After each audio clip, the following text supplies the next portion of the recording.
And good afternoon, everyone. I'm James Brown. Well, the undefeated San Francisco 49ers are coming off of the first bye weekend of the 1990 season, and he spent the better part of last week preparing for this potentially explosive Houston run-and-shoot offense.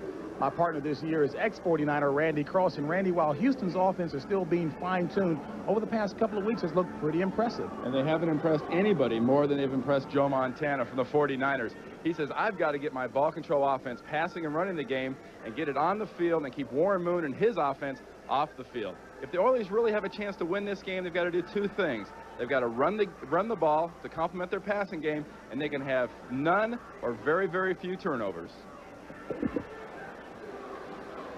All right, the Houston Oilers have won the coin toss and will receive as you take a look at Mike Kofer. Be kicking off for the 49ers, third-year veteran out of North Carolina State. Back deep for the Oilers, Lorenzo White and Gerald McNeil. Back deep for the Oilers, number 24, White.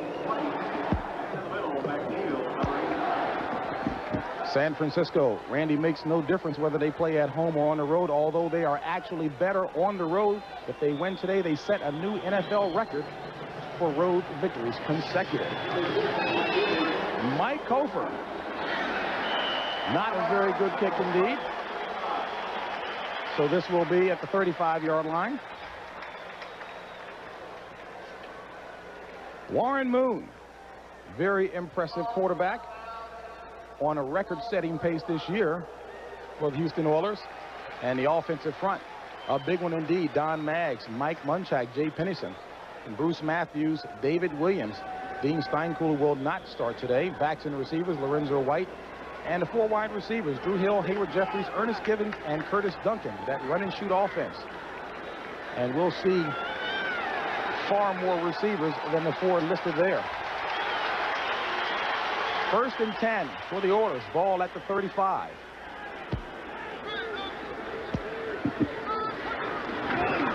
Handoff goes to White. White straight ahead, maybe 2 yards. And the defense that the Oilers will be facing today, Pierce Holt at left end, the other end, Kevin Fagan in the middle. Michael Carter getting his first start of the 90 season. Linebacking core, Haley, Millen, Keith DeLong in place for Fonhorst, and Bill Romanowski on the right outside linebacking spot. Secondary, Darryl Pollard and Don Griffin the corners. Ronnie Lott and Chet Brooks the safeties. 2nd and 8 for the Oilers. Warren Moon anxiously awaiting today's matchup with Joe Montana out of the shotgun. Moon with time throws it in the direction of Lorenzo White. In and out of his hands, incomplete. That will bring up a 3rd and 8. By the Houston Oilers offense, and Lorenzo White just circled out of the backfield. Initially looked like he was going to do a blitz pickup, came and was open, but I think it's a little early game excitement and jitters on the part of the Houston Oilers by missing that pass. Lorenzo White mentioned that indeed he had to work on his pass receiving abilities, not having done much in college. Well, not only his pass receiving, but also his pass blocking, which will be key to keep Warren Moon healthy today. Dime defensive package in for the 49ers. 6 DBs on 3rd and 8. Moon to his right. Complete to Duncan for the first down, +7. So Curtis Duncan comes up with a 15-yard pass from Warren Moon. And Duncan limping a little bit after the play. And here's Duncan against Dave Waymer, number 43 from the 49ers. And what really concerns the Houston Oilers is the many looks that San Francisco 49ers give an offense. And in the run and shoot, these receivers have to make their decisions. And Duncan cut his route off earlier there, and Moon hit him right on the numbers. He headed up the field. 4th-year player out of Northwestern, Duncan goes to the sidelines, and Tony Jones, the speedster, rookie out of Texas, in his place. 1st and 10, ball at the 49 of San Francisco. Moon hands off to Lorenzo White. White hit and stopped initially by Chet Brooks. Pickup of about 4 on the play will bring up a 2nd and 6. Pierce Holt applying a little bit of pressure there as well. Jack Pardee, his first year as head coach here of the Houston Oilers, said he spent quite a bit of time when he was with University of Houston watching his team from afar, so pretty familiar with them. Definitely. And we mentioned at the top of the show, he mentioned to us, we've got to run the ball against these guys because it keeps those defensive linemen and those linebackers always concerned with the run. If they're just going to go after Warren, it'll be a long day for Warren. We've got to keep them worried about the run. 2nd and 6. Ball at the 45 of San Francisco. Moon going up top, complete for the first down to Hayward Jeffries. And Jeffries got a lift and a carry out of bounds by Eric Davis.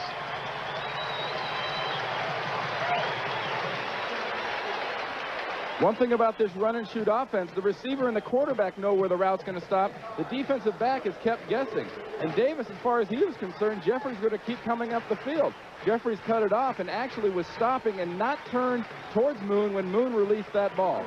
First catch of the afternoon for Jeffries, who comes into the game 3rd in the AFC with 21 catches for 213 yards. 1st and 10 at the 35 of the 49ers. Moon to Gibbons, complete. So about the 31-yard line, inside the 30. Call it a 5-yard pickup. One thing that's very critical against the run and shoot is spread out as they get a defense. You've got to have very, very fine tackling. And in that case, Don Griffin did a great job of wrapping up Gibbons' leg and keeping him from getting away from him, because there was not another defender within maybe 10 yards if Gibbons would have gotten away.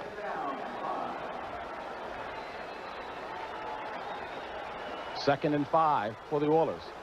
Opening drive for Houston. Gibbons in motion.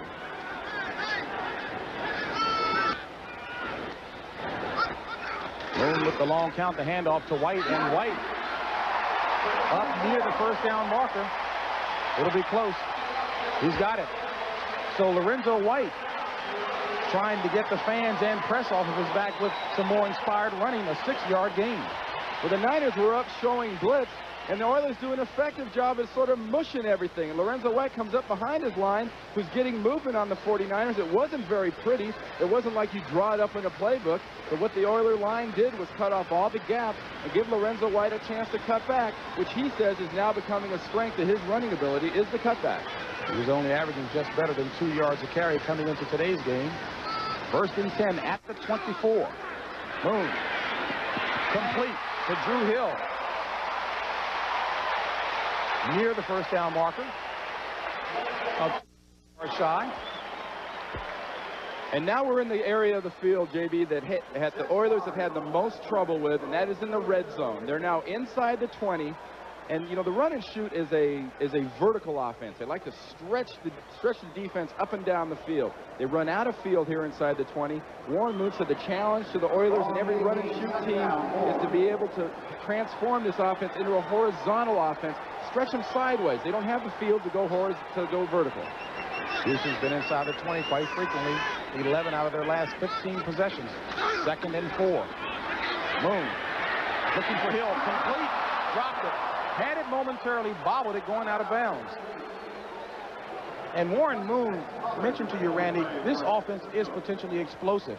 And Drew Hill is the big player in this offense. See, Hill gets that thing. This is something they practice time after time after time in training camp. I think he should have had that ball. He should have held it. It almost looked like a sort of a neighborhood sort of a park league football where you go to try to slam it behind your back after you catch it and look good. He forgot to hold on to it. Well, Drew Hill leads the AFC with 25 catches. 3rd and 4 from the 18. Dime defensive package in for the Niners. Moon with the long count, calls a timeout. Not before the play clock expired, so it'll be a 5-yard penalty against the Houston Oilers. Well, Moon said that, in fact, we will see varied counts in this game, Randy. Long counts as well as some short counts to try and get a read of what the San Francisco defense was going to do. Exactly. And Warren Moon said the key to his offense today, or one of the keys, the many keys, is quick counts. Keep them guessing. Keep them off the line, out of balance. The Niners use a lot of guys up front. Nobody gets into the game and gets a rhythm going. You get quick counts, you can fool a lot of the linemen. 3rd and 9. A lot of time on this drive, 4.5 minutes plus. Moon decides to run it. And he slides in for the first down.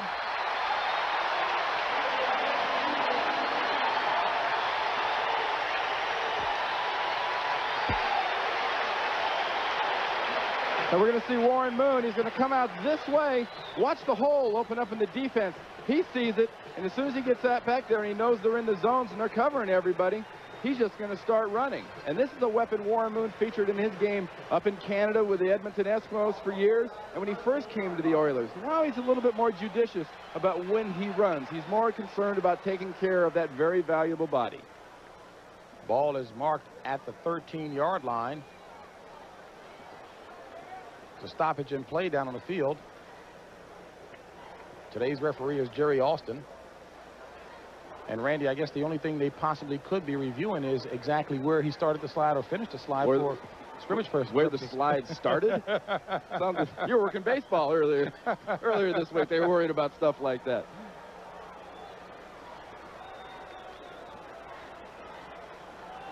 But this is going to, I think, be a very, very crucial possession for the Houston Oilers. The Houston Oilers want a touchdown here. If the Niners can hold them to 3 points, I think it's a moral victory for the San Francisco 49ers. They can look at it as a real plus. When you play the 49ers, you play the world champs, you better come away from these situations with touchdowns because they'll hurt you with field goals. That's still sufficient yardage. First down. And indeed, that's exactly what they were reviewing. Warren Moon got the necessary yardage with the slide. Now here, watch the replay. It's where he initially goes down. The knee there, that right knee. Right, the knee hit on the 14-yard line, and that's where it was marked. 1st and 10 from the 14 of San Francisco. Still the opening drive of the Oilers. White at the 10. 4-yard run by Lorenzo White.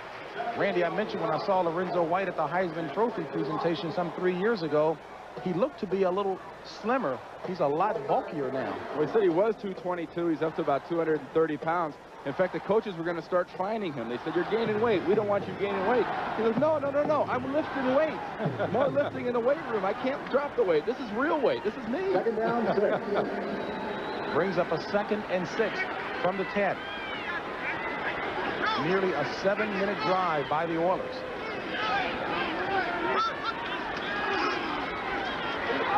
Moon, ball was right there for Ernest Givens, and talk about a timing pattern. Exactly, and the timing was a split second off.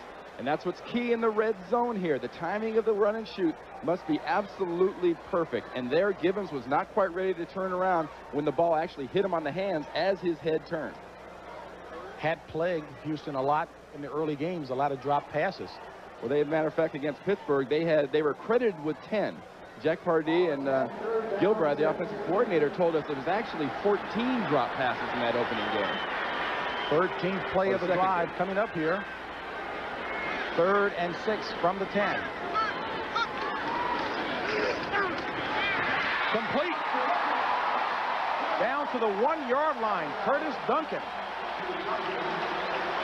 A 9-yard pass play from Moon to Duncan. And Warren Moon looking precision sharp here, Randy. And the key to defending a run and shoot offense is to stay extremely poised, not guess, not try to wonder what they're going to do. Right now, the 49ers, and you see Darryl Pollard, 26, seem to be guessing on the receiver there that he was going to be breaking inside. Duncan didn't go inside. He broke out. You can't guess against the run and shoot. 7:45 remaining in the first quarter.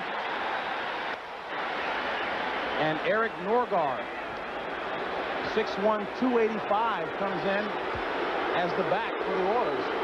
We have a review here. I think possibly they're reviewing exactly where the ball might have gone out.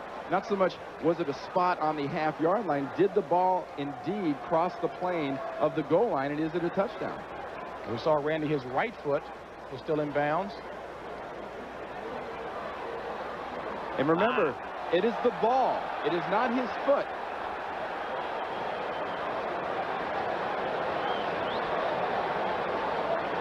George Slatke, the replay official.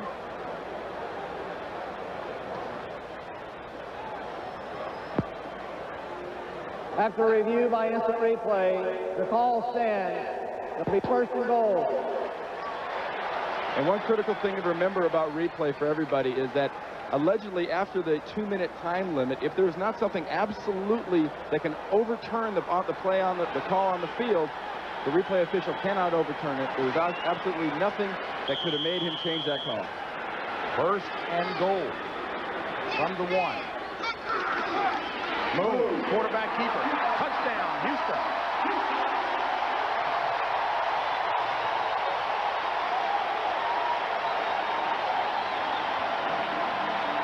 First rushing touchdown of the year for Warren Moon.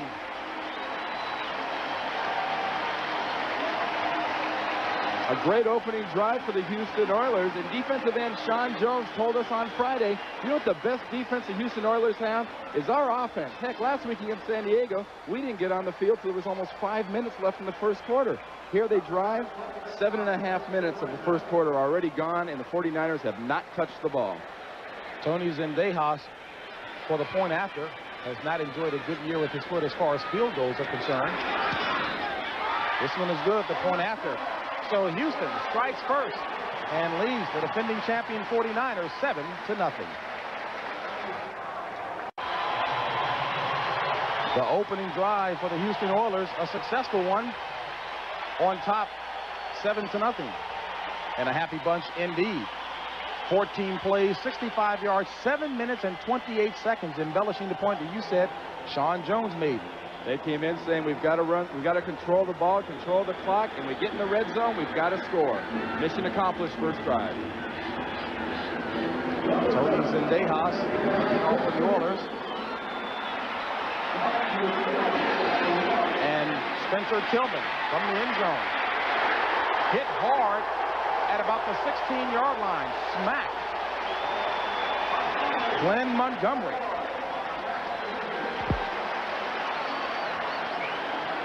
Watch this touchdown. Childress is at tight end. You've got a guard in the backfield. But watch Smerlish right here get the penetration through Bruce Matthews, and a great individual effort by Warren Moon on the sneak. He will not be denied this touchdown. Jim Burt, number 64 for the 49ers, gets flown back into the end zone. 6 points. So Joe Montana leads the 49ers on the field. 1st and 10 from their own 17. Rathman to the left. A yard or so. And Joe Montana, although having faced Houston only 3 times, those are 3-game stats, ladies and gentlemen. 70% completion rate, 7 touchdowns.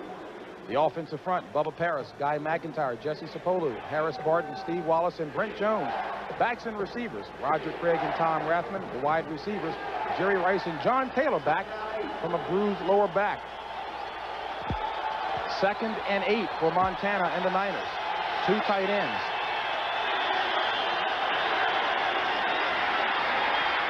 Complete to Brent Jones. Pickup of maybe 2 only.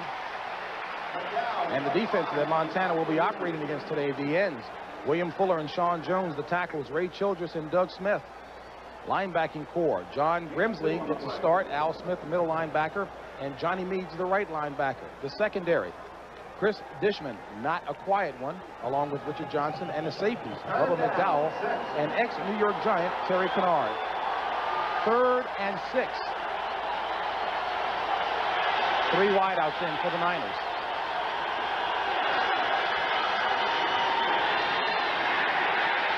Montana, pressure. Complete to Jones for the first down. There is a flag on the play, as Montana found Brent Jones up near the 40-yard line. The under 921 on the stop, a flag down. A 17-yard pass play, and this looks to go against the Niners, so that'll bring them back. And I believe what they're going to do is call Jones for pushing off. Offensive pass interference, number 84, 10 yards, repeat 3rd down. Brent Jones, an excellent receiver, and you thought when you first saw him, he could be anything but that. Exactly. When he first came in as a free agent out of the University of Santa Clara, the guy has got a body that does not look like a professional football player. He's got very skinny legs. He runs like a wide receiver. He's got 4.5 speed. Now watch Jones come off the line of scrimmage, and the key to watch is he's going to push off the defender right about there is what they thought they saw when he pushed off. Maybe it happened further down the field. And these legs aren't that skinny. They're bigger than mine. 3rd and 16. That's my point. Montana going up top. Is it intercepted? It is indeed. intended receiver was Jerry Rice, and Richard Johnson comes up with his second interception of the year.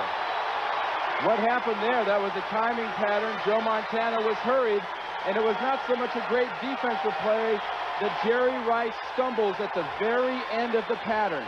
Watch as the ball comes out to the sideline. If we can see it, Jerry Rice will be stumbling. See him trip and fall right there?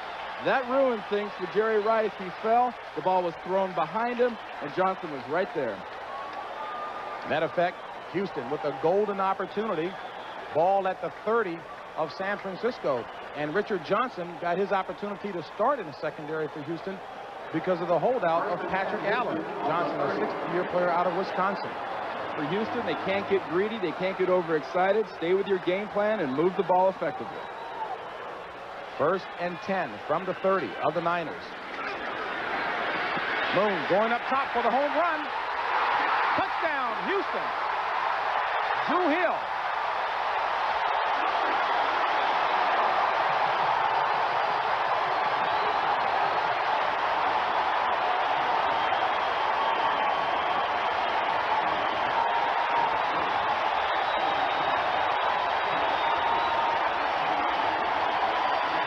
Drew Hill with the second receiving touchdown of the year. Well, they say offensive linemen are conservative by nature. I say be conservative, stay with your game plan.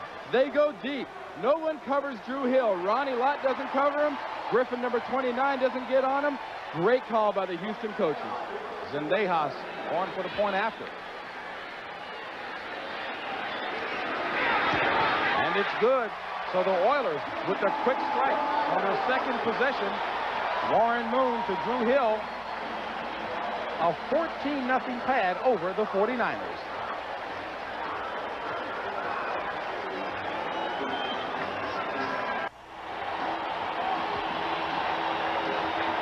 Joe Montana looking at a 14-point deficit against the Houston Oilers. First quarter action, 5:15 remaining. Tony Zendejas on to kick off. And the deep man for the 49ers, Dexter Carter.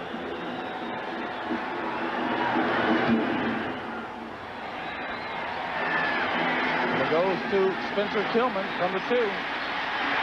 Tillman has daylight. Dragged down at the 30. And Spencer Tillman nearly broke it as Scott Kozak trips him. Well, the second scoring drive for the Oilers, a quick one indeed. One play, 30 yards, took all of 6 seconds. And there you see offensive coordinator Kevin Gilbride in his second year here with the Houston Oilers doing a fabulous job. He's on the field, which is unusual for a coordinator because he likes to communicate with Warren Moon. Warren's used to having him there. They work very, very well in a face-to-face situation. 1st and 10 from its own 31, San Francisco. Montana flushed out. Throws it complete to Jerry Rice. You know, one thing that to be noted here, James, the 49ers are a little bit down right now. Houston can't get overexcited because the San Francisco 49ers, as Jack Pardee and Kevin Gilbride and Warren Moon pointed out to us, the 49ers go hard every single play as hard as they can till the last second of the game. They always assume somehow, some way, somewhere, we're going to beat you. Houston can't get overexcited. The Niners aren't anywhere close to being out of this. 12-yard pass play was good for the first down. Montana, 1st and 10 from his own 43. Play action. Montana looking for Rice again. And there's flags everywhere. Look to be pass interference. And Rice, frustrated, pushes one of the Houston cornerbacks down. Chris Dishman was the one trying to defend Jerry Rice. And Dishman got a little help from a teammate, and Rice pushed him down. Not to be messed with. It was a silly, desperate move by Dishman, grabbing Rice and tackling him, and then it's just a more stupid move by Jerry, pushing him back in front of the referee. Now watch at the very end of the play, you'll see him all over Rice. The left hand, he is draped all over Rice. Now there's the flag. That's where you leave it. I could have thrown a flag from way up here and called that effectively. Now that's unnecessary. Defensive pass interference, number 27, 1st down. And Jerry Rice is very lucky he didn't get called there. Well, they called it on Terry Kennard, the ex-Giant. Which is funny because it was Richard Johnson, number 23, who was draped all over Jerry Rice. Absolutely. First and 10 from the 36 of Houston. 4:28 remaining in the first quarter. Craig. Roger Craig turning it upfield. Pressure applied by Doug Smith. 3-yard gain by Roger Craig. Roger Craig has that, what appears to be fancy high-stepping moves, but Dexter Carter says he learned an awful lot watching Roger Craig about how he stays in shape running after he's gotten through the hole. Exactly. Roger Craig is such a physical specimen, so highly conditioned. Very few people can run like that. Try running for about 10 seconds, keeping your knees that high. Roger can do that for hours, and it makes him very hard to bring down. You can't tackle a knee. 2nd and 7. 4 wides in. Montana throws it incomplete. Intended receiver was John Taylor. Dishman 28 on the coverage for Houston. And Roger Craig, for those of you out there that aren't aware of it, is 1 reception away from being the all-time leading pass catcher as a running back. He is currently tied with Walter Payton. So let's keep an eye on him, because you're about to see some NFL history. Sometime early in this game, they will throw a pass to Roger Craig. Has the ultimate respect for Walter Payton. Hero indeed. 3rd and 7 from the 33 of Houston. Craig and Rathman the backs. Rice in motion. Montana dropped by Ray Childress.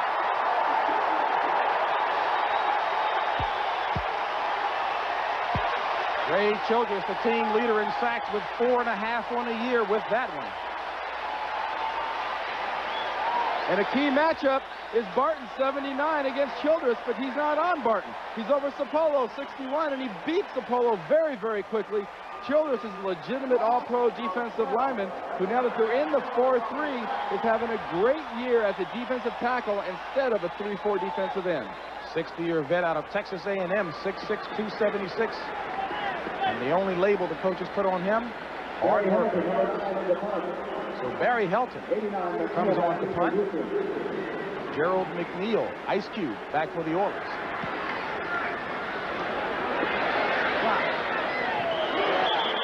And this one goes out of bounds at the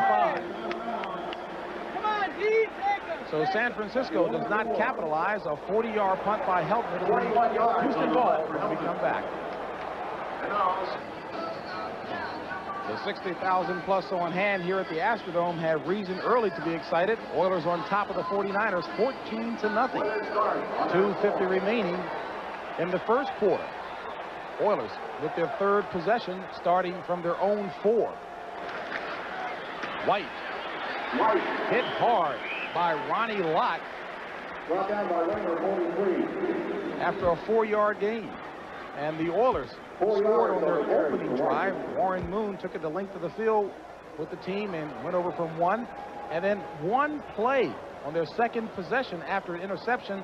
Moon found Drew Hill 30-yard strike, and the Oilers on top 14-0. 2nd down, 6. 2nd and 6. And the numbers tell the story.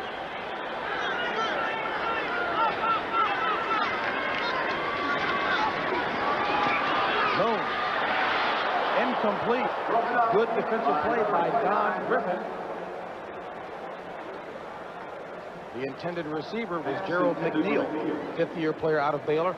Oiler players really speak highly of this little fellow, Gerald McNeil, and I guess I can call him little. It's 5'8", 144, but they say he's fearless, Randy. Well, the tough thing about him, a little guy, you expect him to be fast and run the deep patterns and all that.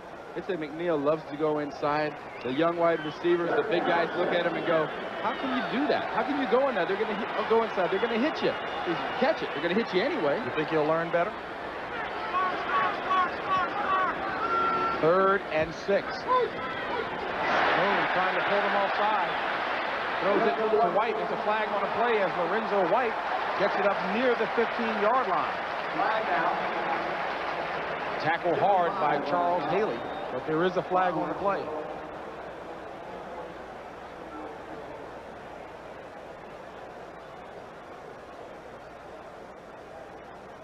Offside defense, penalty of decline, first down. Warren Moon doing what he said he would do in terms of his counts try to get a read, but he got an additional benefit that time. Watch the effect that a good snap count can have on a line. He's got all three of the defensive linemen jumping and moving. He even had a safety, Greg Cox, number 38, jumping offside. And Pierce Holt with the happy feet that time offside. 1:37 remaining in the first quarter. Oilers on top, 14-zip. First and 10 from their own 15. White drags his way forward for about 2. Offensive line coach Bob McKittrick on the sideline, charting the problems for the 49er offensive line. He's very concerned, obviously, about the camera being behind him. He doesn't want to show anybody what he's drawing on that board. The clock continues to wind down.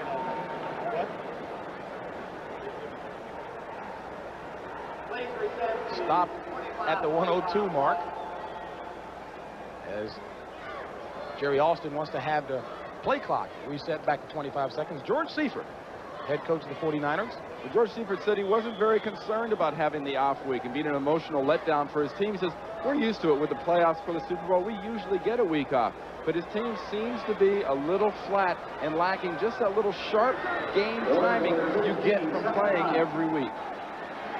2nd and 9 for Moon and the Oilers.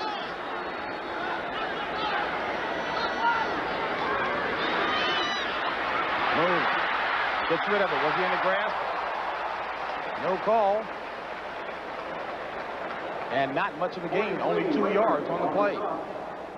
That in the grass call is pretty much up to the referee, whoever's working the game. It's his interpretation. We got a game last week with Detroit and Green Bay, JB, where Pete got grabbed by the shirt, was under no control whatsoever, and they called that in the grass. Here, Warren Moon's legs were wrapped up, and that wasn't grasping control. Take a look at the clock winding down. That will be the end of the first quarter, as Warren Moon, awfully impressive in the first quarter, as he directs the Oilers to a 14-point lead over the 49ers.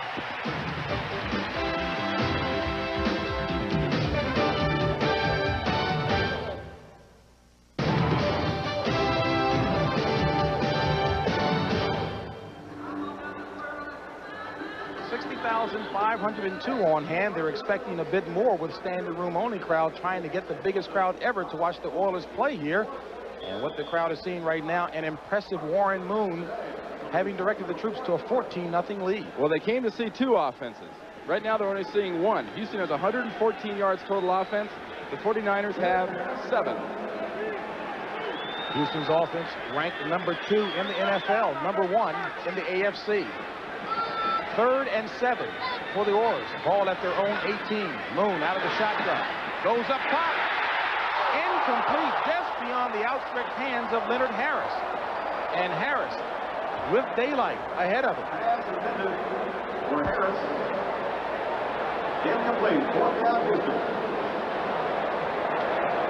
And you know, Harris drops his ball. Watch White, number 44, come across. Don Griffin has got a corner blitz on. That's one of the things that enables Harris to get here wide open. Ronnie Lott, number 42, seems to be late again, coming across to help Eric Davis, the rookie, number 25. Greg Montgomery on to punt, leads the AFC. And the NFL's fewest punts. And John Taylor back to receive for the 49ers. Surprised because he was not expected to return punts. They weren't expected to be down 14-0 either. Point well made. Taylor from the 42. Dropped at the 42. Give the credit to Leander Knight, a 40-yard punt. Nothing on a return. 26 Orlando assisting on the stop. And Levander Knight, number 21, complaining to the referee about John Taylor's straight arm, a technique that the 49ers have seemed to have adopted this year. Between Rathman and Taylor, they're sticking their arms in people's faces at a rather rapid clip. Now watch the left hand. Now, they're not calling John Taylor for that face mask. They're talking Knight, number 21, for grabbing the face mask almost in retaliation. Well, Leander Knight picks up the penalty. Frisco hoping to pick up the scoring.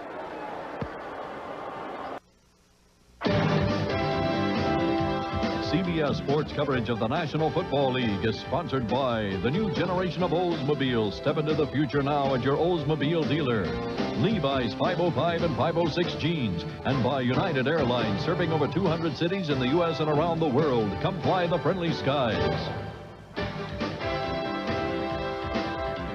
And certainly that would be symbolic of how well San Francisco has been scoring in general. Sputtering right now, trailing 14-0 to Houston. Well, they pretty much have their rockets moving in most of the games they've played this year. But one of the things we haven't seen much from San Francisco early in the year has been things they usually keep people off guard with. Reverses, reverse passes, gimmick plays. They haven't been in the offense. 1st and 10 from its own 48. Craig and Roger Craig running hard. Same high-stepping movement, 6-yard gain by Roger Craig. And I guess as an Easterner, you just corrected me, it is San Francisco always, JB. Every time I leave the Bay Area, it never changes. People say, well, that Frisco team. I say, well, which one is that? Where is that place? Anyway, it's San Francisco. Point well taken. 2nd and 4. To Craig. And Craig for the first down. And with that reception, now moves past Walter Payton as the all-time career receiving leader, 4 back.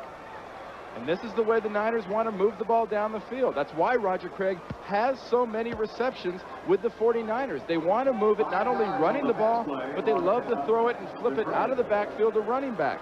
Roger Craig, last year Tom Rathman, but nobody is more dangerous in the open field when you get him around defensive backs than Roger Craig. 1st and 10 from the 41 of Houston.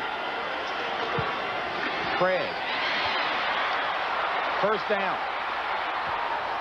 to the 28-yard line. So Roger Craig starting to uncork.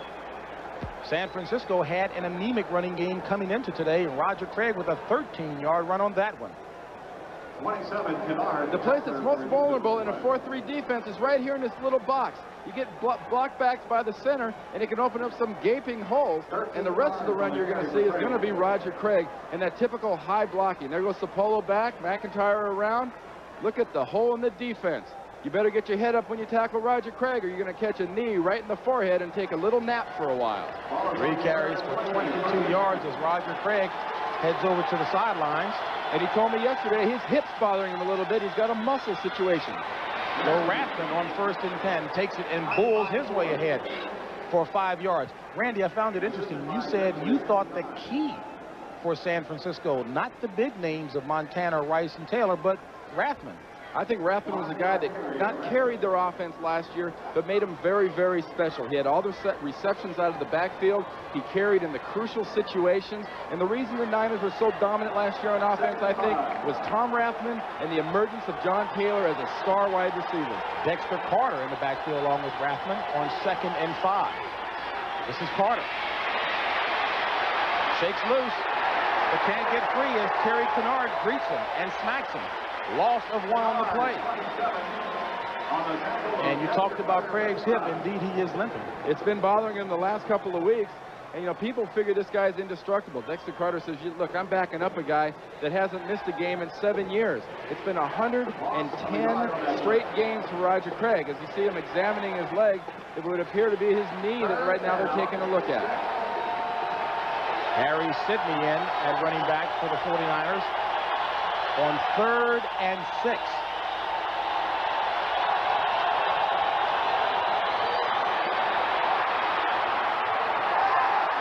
Incomplete. Out of bounds as Jerry Rice catches it, but out of bounds.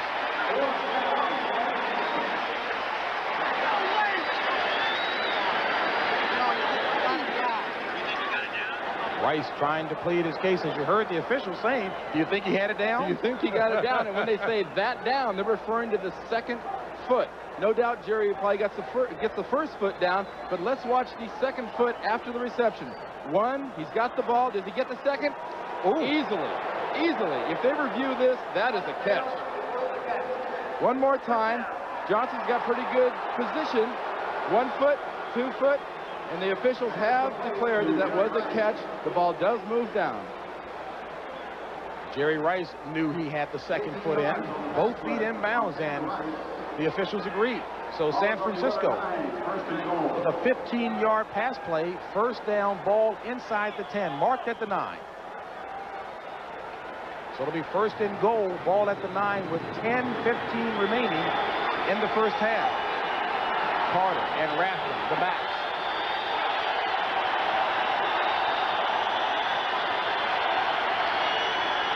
Carter spins ahead for about 2. Roger Craig, twisted right knee is the word on Roger Craig, but we do expect to see him back in action. That's the orthopedic surgeon for the 49ers on the bench that's sitting next to him, Michael Dillingham, who I think is very, very high quality. I have to think he's great. He's operated on me a couple of times. You do have a zipper down there on that knee, don't you? You get a guy that's been virtually indestructible. It's always curious to see how he reacts once he gets hit. Will he run as free and easy once he gets dinged? Second and goal. Montana with time. Jerry Rice, touchdown, San Francisco. Well, you can't rest on your laurels when you're playing the 49ers. Montana, with all kinds of time, finds Jerry Rice being defended by Chris Dishman. The offensive line did a fine job of protecting Joe Montana. And Joe Montana, all he did what probably, I think, no other quarterback does better or has ever done better. Watch how coolly he will stand back here. Him, nah, him, nah. I'll throw it to this guy over here. Quarterbacks get nervous. Quarterbacks get jittery. Not Joe Montana. He hangs in until he gets hit or he finds an open man. And Michael Kofer comes on for the point after. The holder, Barry Helton. And it's good. So San Francisco narrows the gap, trailing by just a touchdown. And with just over 9 minutes remaining in the first half, 49ers trailing the Houston Oilers 14-7. Warren Moon, 1 touchdown throwing and rushing. Joe Montana just found Jerry Rice with a 6-yard strike. And the score is 14-7. And Randy, I guess we've seen it so many times, and you've been out there on that line and have experienced it. You can't rest when you're playing the 49ers, no matter what the lead. You got to keep your cool, got to keep your composure. If you're fighting a heavyweight fight, if you hit the champ twice, the fight isn't over. And when he hits you, it isn't over. Keep your game plan and keep your cool. High kick from the 8. McNeil. And McNeil gets it up near the 25. So Houston will take over with 9:11 remaining, up by 7. That's Roger Craig with the right knee wrap. And there's nothing more challenging in an athlete's career, really, is the first time you get dinged when you're on a roll. Roger's had a slightly dislocated hip. He's had other injuries. He's a guy that can always come back from an injury. Here's a challenge. A knee is vital to a running back. First and 10 from the 25. 4 wideouts in for the Oilers. Moon out of the shotgun. Complete to Bernard Ford for the first down, up near the 40. And Warren Moon with that 14-yard pass to Ford, spreading the ball around as he's done throughout the 4 games. He always does that now in the run and shoot. Initially, people wanted to talk about Duncan and Givens and Jeffries and everybody. They use all 8 of their wide receivers. They use the running backs. Warren Moon has become very, very adept, a la Joe Montana, of getting his passes to everybody to make it a ball control offense. You don't have to run the ball to be a ball control offense. 3rd catch of the season for Bernard Ford. Alan Pinkett in at the running back spot. 3 wide receivers to the near side. Pinkett. And Pinkett hit low. Picks up only a yard on the play. And that was a great play by Charles Haley, number 94. They call him a linebacker. They say, well, Charles Haley, our left outside linebacker, he's a defensive end, folks. That guy is made to rush the quarterback. He's quick, he's strong, and on that particular play, he came out and just cut down the lead blocker and got the running back at the same time on a run. And that's one of the reasons why he's going to be a Pro Bowler for quite a few years to come. The guy is aggressive and smart. 2nd and 9. Drew Hill in motion. Trips right. Boom. Incomplete. Intended receiver was Drew Hill, who was at midfield. Now, Randy, I'm not sure if Drew Hill had a case of the alligator arms there, but he was surrounded by a few 49ers. Now, from the look on Warren Moon's face, it was kind of like, not you too. I mean, that's Mr. Reliable. That's the guy that catches everything. Drew Hill rarely will drop a ball. So like we mentioned earlier, drops have been a real problem because they're trying to have a ball control type of offense with the pass and this run and shoot. Drops will absolutely stifle you completely. Alan Pinkett still in the backfield. 3rd and 9.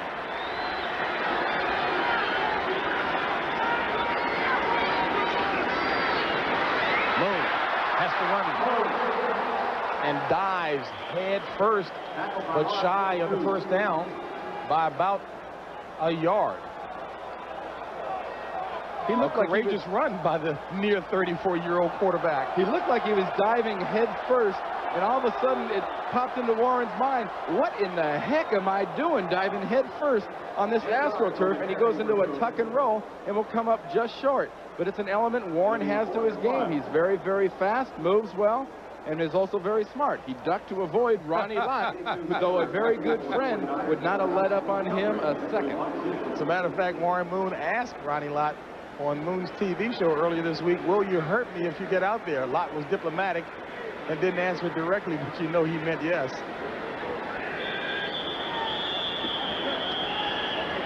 And the play clock expires. That'll push him back 5 yards. You know, no defensive player is going to try to hurt anybody on offense. The whole terminology is hurt is wrong. We get the call here from the referee.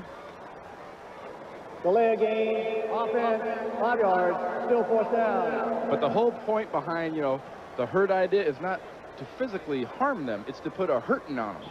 You put a hurting on them is when that head snaps back and the body, the air goes out of the lungs. That's putting a hurting on them. Nobody wants to hurt somebody. I wish people could see the smile on your face as you're saying this. Well, I usually dove in the back of people's legs to hurt somebody. Well, right now it's going to be the leg of Greg Montgomery on to punt for the Oilers. John Taylor back for the 49ers. And Taylor decides to let it roll into the end zone. So San Francisco will bring it out to the 20. A 57-yard punt. San Francisco trailing by a touchdown with 6:22 remaining in the first half. And coming up tonight, prime time, the Red Sox will try to bounce back from Game 1 loss to the Oakland A's that you saw, of course. And tomorrow, the Cincinnati Reds and Pittsburgh Pirates in Game 3. That will come your way at 3 o'clock Eastern Time right here on CBS. 1st and 10 for San Francisco from its own 20. Complete to Taylor. And Taylor with the 5-yard pass reception will bring up a 2nd and 5. We're live from the Astrodome here in Houston, Texas. James Brown along with Randy Cross. 65,000 plus on hand. And Houston leading San Francisco 14-7. 5:45 remaining in the first half. And Randy, any surprises through this part of the game? Well, if you're a San Francisco 49er fan, you're surprised that the Oiler offense has controlled the ball the majority of this quarter and a half. Dexter Carter in motion. Craig, the ball carrier. Ahead for maybe one.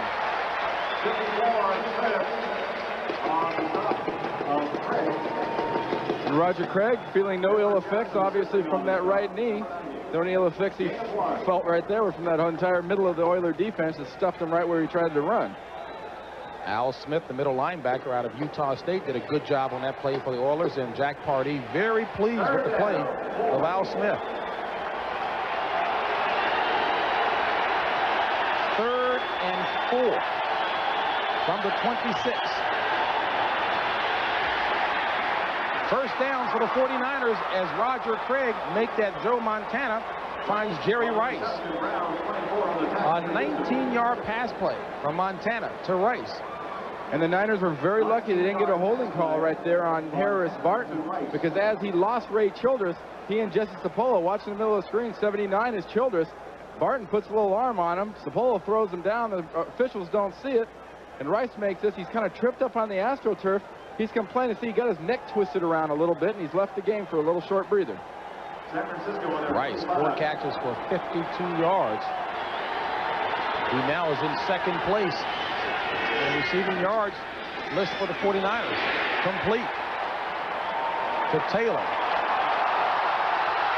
And is it a live ball? No, the official is pointing to the ground. It's a dead ball. Dead ball as the official is pointing to the ground. 3-yard pass play for the 49ers.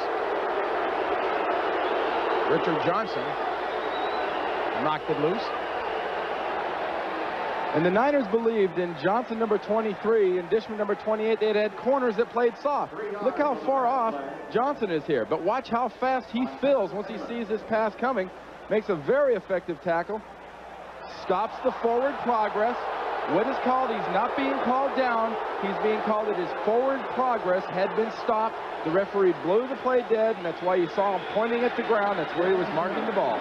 So it brings up a 2nd and 7 with 3:30 remaining, and the play clock expires. The 49ers will be penalized and move back 5. Make it 2nd and 12. I can tell you from personal experience, having been in that particular offense in the past, when you had longer to call a play, the Niners have always run down to the last couple of seconds trying to get a play off. Now with less time, down to 25 seconds, it's got to be a real challenge to get the play called, signaled in, play called in the huddle, and get to the line of scrimmage. Ball now back at the 43 of San Francisco, 2nd and 12. Harry Sidney, the back. And the clock down again. So Montana, 2 straight delay of game calls.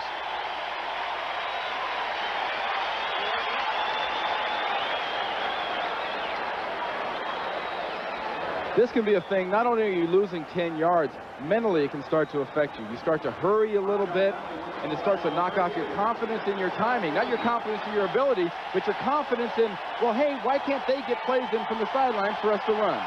Now 2nd and 17. They need to get to the 45 of Houston for a 1st down. Complete to Mike Wilson. And they're going to be shy by about 5 yards. And Mike Wilson, number 85, I think, is one of the true quality wide receivers in 49er history. People want to talk about Dwight Clark. They want to talk about Jerry Rice and John Taylor, and all those guys are great wide receivers, all the way back to the Billy Wilsons. But this guy's been with the team 10 years, and I think he's the guy that made one of the biggest catches in the organization's history late in the 4th quarter against Cincinnati in Super Bowl 16. 3rd and 5 from midfield. Montana gets rid of it under pressure. Rice catches it, but out of bounds. And Matt Millen calmly trying to argue the case.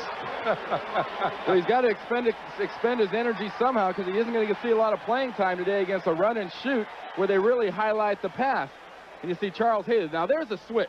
Charles Haley telling somebody else to relax, because Charles Haley is a very emotional, uptight guy. And there's John Marshall, the defensive line coach, telling Matt Millen to settle down. They got a little problem with Matt Millen right now. There's Tommy Hart, the defensive line coach, talking to Matt Millen. My gosh. He might be in red and white, but he's still an Oakland Raider. Not an LA Raider. He's an Oakland Raider.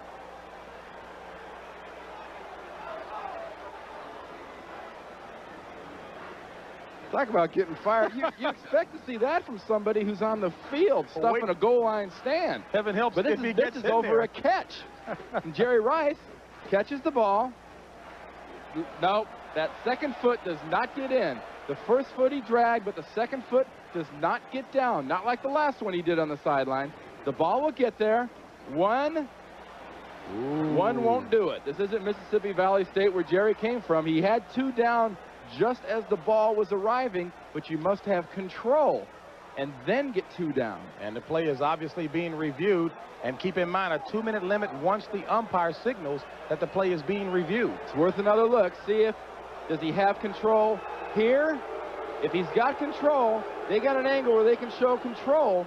At that point where the ball hits his hands, that's a catch. Replay, the call stands, incomplete pass, 4th down. Well, Matt Millen will say he got the top piece of the carpet with the toes. Randy, heaven helps if he gets in the game.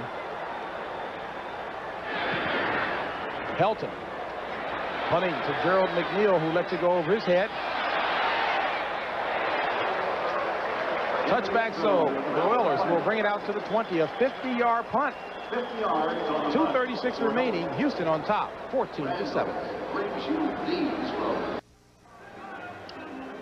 The only way to start your football Sunday off is with the NFL Today, the last word right before kickoff. And then next Sunday, it'll be doubleheader action coming your way. San Francisco at Atlanta, Green Bay at Tampa Bay, and Detroit at Kansas City. In the second half of doubleheader, New York Giants at Washington, Dallas at Phoenix. That'll all be coming your way next week right here on CBS. And that Giants-Washington matchup, we talked to Joe Gibbs a few weeks ago when we did the Redskins, and long weary of the Giants. That's right. He was aiming at that game 2 weeks back. They figure, hey, we're going to have a week off. We've got to get ready for the Giants. We'll have 2 weeks to do it. We can rest, because every time those two teams play, it is physical. Stan Humphries has come in for Mark Rippon, the injured starting quarterback, and has done quite well, as has Joe Montana and Warren Moon. Oilers 1st and 10 from their own 20. Moon rolling right, takes it himself, and smartly this time runs out of bounds. Charles Haley was right there to lend a little verbal assistance. It was a good play by the Oilers. They faked a quick trap inside, pulling Bruce Matthews, the right guard, and faking a handoff to Pinkett, number 20, the running back. And Moon just went out to the right on a naked boot, I think looking for a guy to be dragging back from the other side. So far, after the first 2 drives, Houston sputtered a little bit on offense. I think you have to give the credit to the 49er defense. They've stopped guessing, and they've made a couple of adjustments and tightened the screws down on Warren Moon and the Oilers just a little bit. 8-yard run by Moon brings up 2nd and 2. Ball at the Oilers 28. 2:03 remaining in the first half. Pinkett. And Pinkett looks to have the first down. Charles Haley with the stop. And we're at the 2-minute mark as Alan Pinkett, young man from Sterling, Virginia, and Notre Dame, gives the Oilers a first down. Under 2 minutes remaining here in the first half at the Astrodome. Houston on top of San Francisco by a touchdown. Both teams with the full complement of timeouts remaining, 3 apiece. And Randy, as you look at Houston, do they really have a 2-minute offense? A 2-minute. They are in perpetual 2-minute offense. They're on 2-minute offense from the first gun to the final gun. 1st and 10 from the 31 of Houston.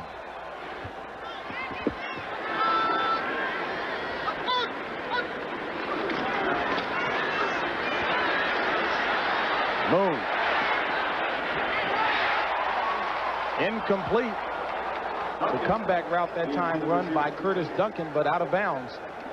And it was a good job by Duncan adjusting to Warren Moon, because what the Oilers wanted to do there, they wanted to throw a screen, and the Niners read it perfectly. 1 foot, the other one does not get down. Sorry, maybe next time, Curtis. I tell you, but I'm impressed with how the receivers are well aware of that and trying to get that 2nd foot in, but I guess you need to be a... That's why they pay him the big bucks, baby.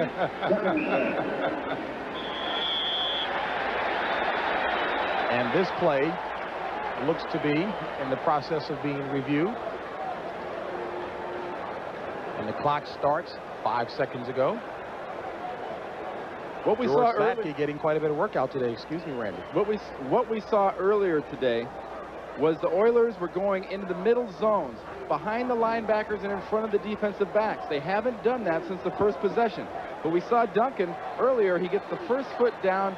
The 2nd foot never does get down. After review of instant replay, the call stands. Incomplete pass. 2nd down. What we mentioned about the Niners tightening their defense down a little bit. If they've tightened down the defense in any specific spot, it's been in that crack, those zones areas between the defensive back and the linebackers where the Oilers were getting earlier. They're not getting those receivers through there free anymore.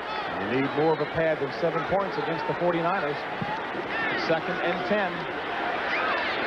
Complete to Gibbons. And Gibbons, good, squeaky kind of a move. And the 2nd effort gets the first down. And I guess squeaky would apply to someone 5'9", 172. So you play with wide receivers of that kind of ability, I don't care how big they are, they refer to them as Mr. Gibbons. Mr. Gibbons. And Mr. Gibbons has given them a first down, 1st and 10 from the 41. Another first down to Mr. Gibbons. And what the 49ers are doing right now, they seem to be almost in a prevent defense. They're dropping back and giving him now the underneath. The linebackers and the underneath people have sucked back to the point where they're giving the Oilers the stuff inside. Now watch Gibbons come out of the inside slot here. Number 81, going working against Don Griffin, 79, breaks off. Griffin points like, you got him. I don't know if he's talking to Jack Pardee on the sideline, but Jack isn't going to cover him. John's got to get over there and get a hold of Gibbons. 3 catches for 27 yards for Gibbons. Trips left formations. 1:15 remaining. Pinkett dragged down by Kevin Fagan after only a 2-yard gain, and a timeout called by the Oilers. So the Oilers will have 2 timeouts remaining, trying to put some more points on the board when we come back.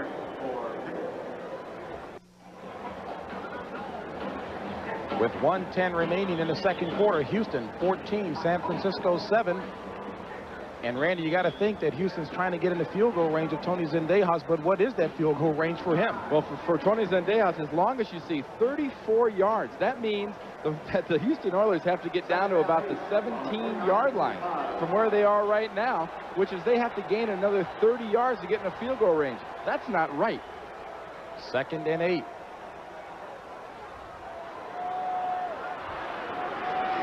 Going up, AG, going up. Moon loses the ball, recovered by Houston. So Moon under pressure as Charles Haley got in there and got a piece of the ball, but Alan Pinkett, the quick one, recovered. 1:01 remaining.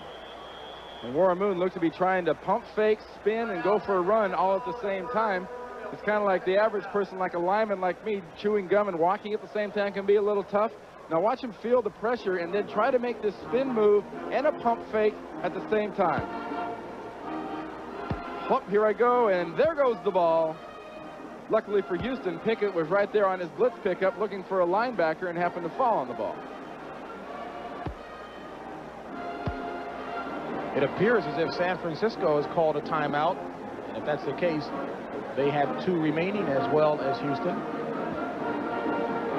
But going back to Zendejas and his field position and his range, the Oilers, by losing that yardage there, are now forced to look at least 25 yards downfield as far as a gain here on 3rd and 17. They've got to get the ball down the field.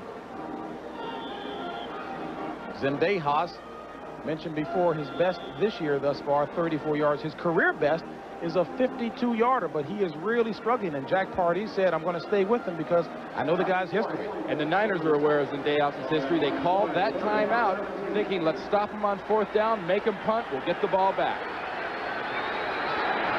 3rd and 17. Flags on a play as Moon appeared to have drawn him off sides. Intercepted. Is that Dave Waymer? But there are flags on the play as Waymer loses the ball temporarily but recovers it. But it looks like the Niners were offsides on that play.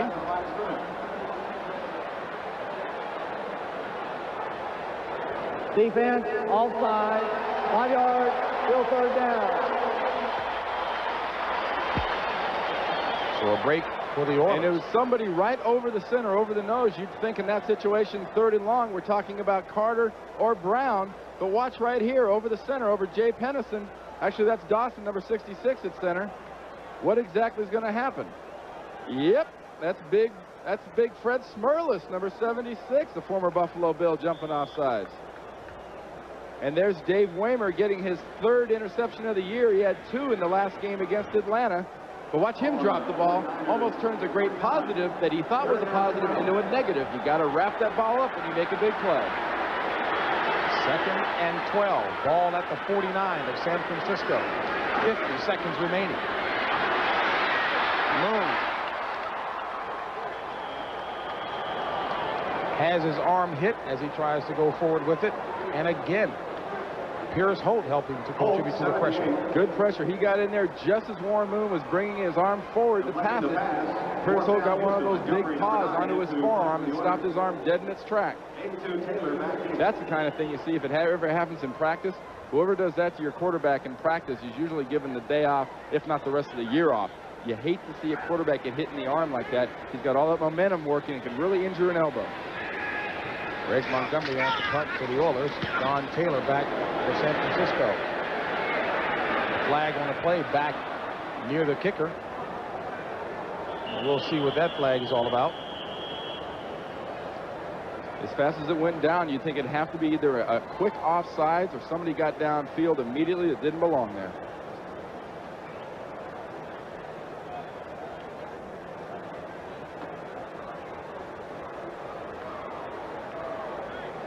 Looks to be procedure against the Oilers.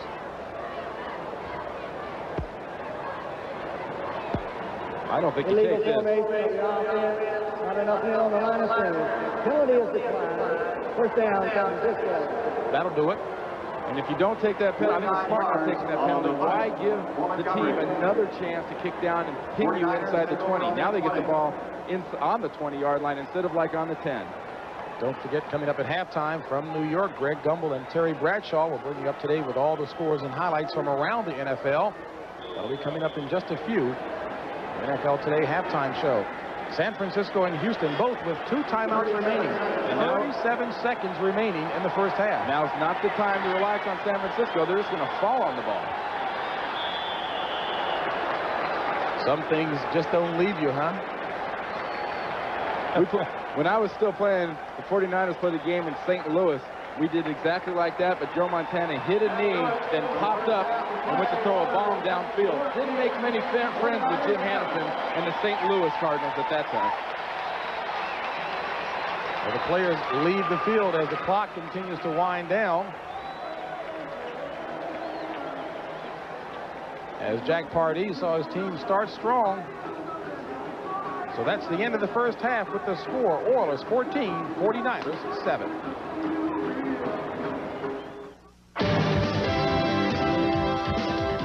CBS Sports coverage of the National Football League is sponsored by Chrysler, Plymouth, Dodge, Jeep, and Eagle dealers, where you get the advantage. MCI, let us show you. And by Bud Light, everything else is just a light. Back to our New York studios, everyone. A reminder, Game 2 of the American League Championship Series comes your way tonight at 8 o'clock Eastern Time here on CBS. The A's ran away with Game 1 last night. The Red Sox hoping to regroup. Here with a report, Jim Gray, joined by Oakland catcher Terry Steinbach. Thank you very much, Greg. With me now, Terry Steinbach, catcher of the Oakland A's. And Terry, the big victory last night. Get up this morning, this afternoon, everybody's talking about an A's sweep. How do you guard against overconfidence?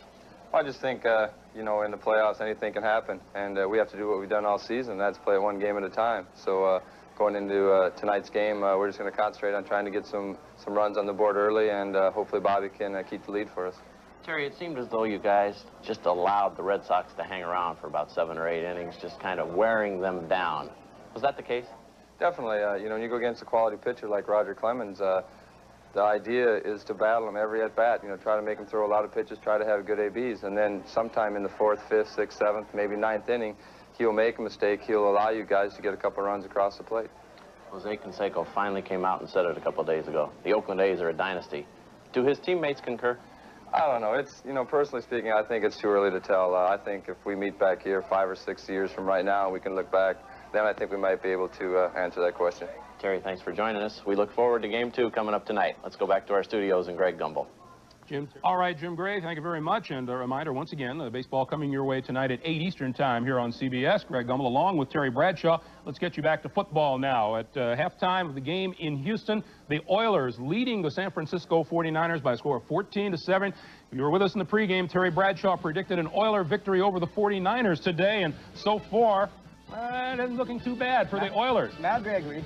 Richard Johnson stepping in front of this Joe Montana pass and picks it off as Jerry Rice stumbled before the ball got there. And then they had lots to cheer about. Warren Moon for 30 yards. Ronnie Lott got nose trouble. He was watching Warren Moon, the quarterback. Moon looking to the right, pull Lott out of the way, allowing the receiver to get behind him for the reception. Meanwhile, the Houston defense doing a number on Joe Montana. Ray Childress getting the sack there. But Montana comes right back with a quick pass here to Roger Craig. This marks the all-time record for receptions by a running back. Roger Craig with his 493rd, eclipsing Walter Payton's old mark, and then Montana to Jerry Rice. Oh, this is something you never see. What a great job by the offensive line of the 49ers. You never give a quarterback chance to go 1 receiver, 2 receiver, 3 receiver. Montana had all day long, Rice all the way from the right to the left. Montana plenty of time to find him and get the touchdown. Meanwhile, New Orleans at Atlanta. This is an NFC Western Division game, and the Saints with a field goal have taken the lead over the Atlanta Falcons 17-14 as that game approaches halftime. John Forcade down 7-0, goes long. 68 yards to Floyd Turner. Good first half for Forcade. One touchdown running, another one throwing. That pulled the Saints into a 7-7 tie, but then Chris Miller comes back looking for Sean Collins. Watch what happens. Collins gets ahead of the defensive cornerback, who forces himself into a trail position. When you do that, your back is turned, Greg, and all the quarterback has to do is just throw it out there because this guy cannot cover, and Collins makes a great catch reaching over and making the reception. That game has just gone to the half now, and the Saints with a 3-point lead. Meanwhile, the New York Jets at halftime leading Miami 13-0, and that game has now gone to the third quarter. Kansas City is at Indianapolis, and the Chiefs lead the Colts by 3 as they approach halftime. Halftime score at Dallas, the Cowboys leading Tampa Bay 7-3. Third quarter just underway in that game. Detroit and Minnesota at halftime, the Vikings lead it by 10. San Diego and Pittsburgh, the Steelers counted two offensive touchdowns. Can I have an amen on that? You say hallelujah, Terry. It's 17-7. Steelers lead as they begin the third quarter over San Diego, and Seattle leading New England 19-10 at the break. And the NFL Today will continue here on CBS. Hallelujah. Hallelujah. After this word from your local station.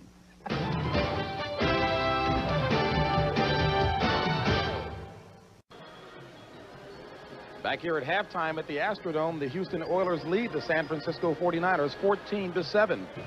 And Randy, the first 2 possessions by the Oilers, quick strike capability on one of those. They go up 14-0. Again, impressive how the 49ers adjusted. Exactly, and it's one of the things both these offenses have to do is they have to keep being challenged. They have to adjust to what the defenses are doing. It's very key for Houston to really have resiliency, to bounce back, to stay flexible, because San Francisco is used to being in games like this. They'll hang, they'll do something, they'll win it at the end. Houston has to be poised with the team in front. They have to stay with their game plan.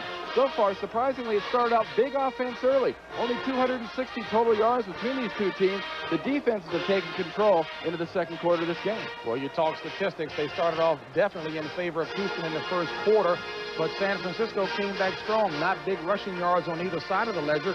Passing yards favoring Houston. Total yards, you see, again in favor of Houston, but the time of possession, San Francisco went from 4 minutes time of possession in the first quarter to 14 by the end of the first half.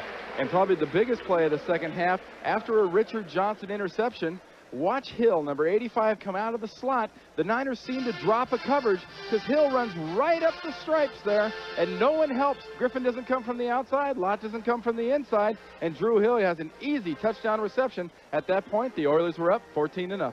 And again, that gives you some idea of the quick strike capability of the Houston Oilers. And of course, we all know how quick strike the 49ers are. That's not a conventional pocket. The pocket's behind Montana. He has the poise and the presence to stay there till somebody gets open. And Jerry Rice, along the same lines, works with Joe beautifully, hangs in there, works across the field, gets in front of his quarterback, and gets his touchdown. Looking at it from the Houston Oilers side of the ledger, what's important for them to do and execute in this, the second half?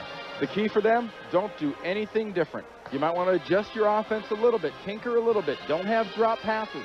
Critical, do not have a turnover at this point. Turnovers by Houston to San Francisco could blow this game wide open. If you're Houston, you want to keep doing what you're doing, which has kept you in a 7-point touchdown lead. You've been there before, and I'm reminded of what Dexter Carter, the rookie, said at halftime. The guys aren't down no matter what the score is. And at halftime, the San Francisco 49ers find themselves trailing, but just by a touchdown. Downtown Houston, Texas, a revitalized Houston, Texas, and a strong performance in the first half by that young man there, Warren Moon, leading the Oilers to a 14-7 lead over Joe Montana and company. And Randy, going back to a point you made at the top of the show, of course, the 49ers love traveling on the road, have no problems, have won 11 straight. A victory today will establish a new NFL record, and that 12 straight will be during the regular season. If you count postseason play, It'll go to 50. Indeed. But we made a point earlier in the top of the game that the Oilers couldn't afford any turnovers, or if they did, very, very few. Well, sorry, Houston, you're past the point where you can have any turnovers. They might have been able to afford one early. From here on out, Houston cannot create opportunities for San Francisco. If they expect to win this game and hang in here, They have got to make San Francisco earn everything. They can't give it to them. Jack Party's troops had 14, most in the NFL coming into today. None in the first half. If you take a look at Roger Craig, talk about great limberness, my goodness. Make a wish. Jeez, Roger Craig is more flexible than most any back. That's why this guy can take these kind of shots. The conditioning program, the masseuse, the chiropractor, the weightlifting, running up the hills. He's incredible. Dave Vivians, Tony Zendejas, leading off for the Oilers. And Tillman decides to down it, touchback, so the 49ers will operate from their own 20. First and 10 to start the second half. Little friendly playing that time between Tillman and Eric Thayer, linebacker for the Oilers. Joe Montana on for the second half.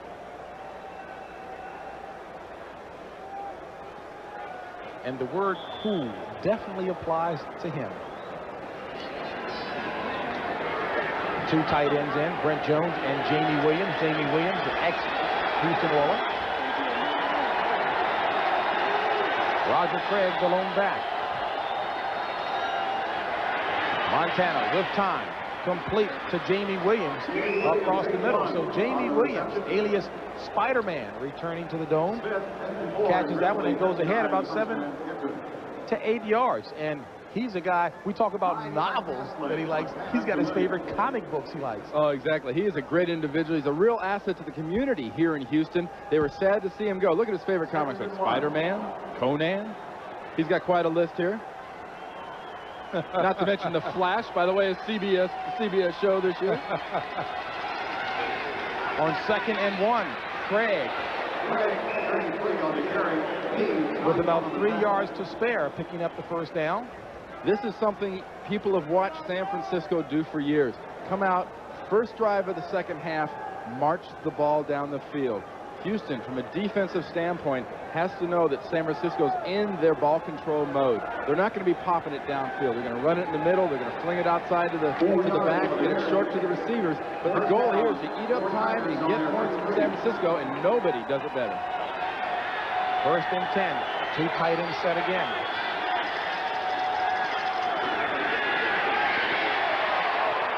Montana throws it complete to Brent Jones and just got it away as he was being pressured.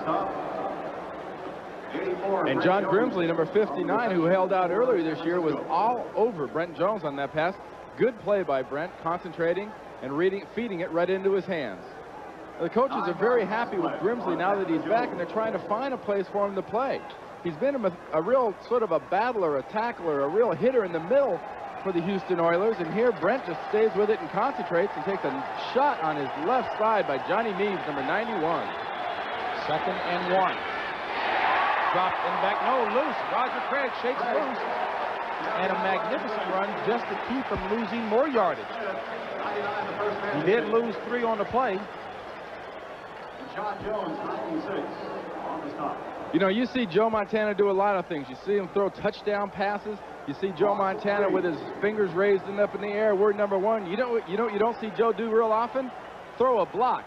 Look at Joe Montana throw a block on Fuller, 95. Comes back, knocks him down, and buys his back a little time. And Fuller's going to be a little embarrassed in the morning. He's going to come watch that film. I don't believe I let Montana block me.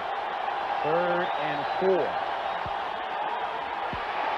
Montana, incomplete, intended for Harry Sidney.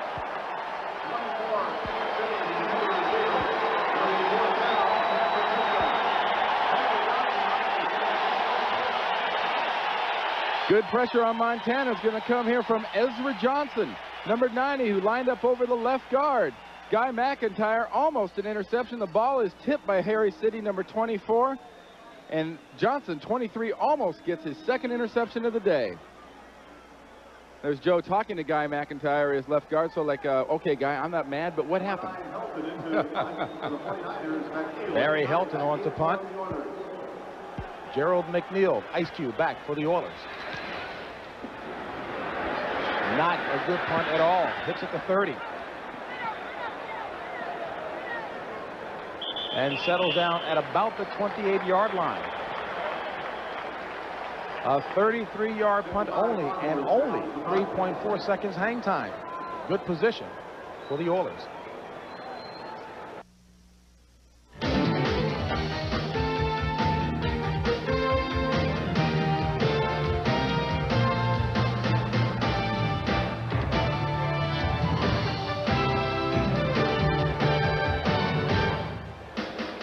And a good-looking shot, an aerial shot of the Houston Astrodome, a building inside of which the game taking place today. The Houston Oilers on top of the San Francisco 49ers, 14-7.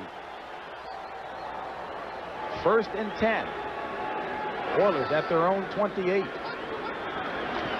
Moon has a tip, nearly intercepted. Bill Romanowski right there for the tip ball. Give Charles Haley the credit for putting the pressure on. It's a good job in the middle of the 49er defense by Charles Haley, who's standing up right here. He goes in here. Michael Carter pushes in. They just get good pressure. And they throw the ball, or they make Warren Moon try to throw the ball through their arms and catch out. Look at the size of these arms. Charles Haley gets him and hits him right on the elbow. And Romanowski, 53, almost gets an interception. Second and 10.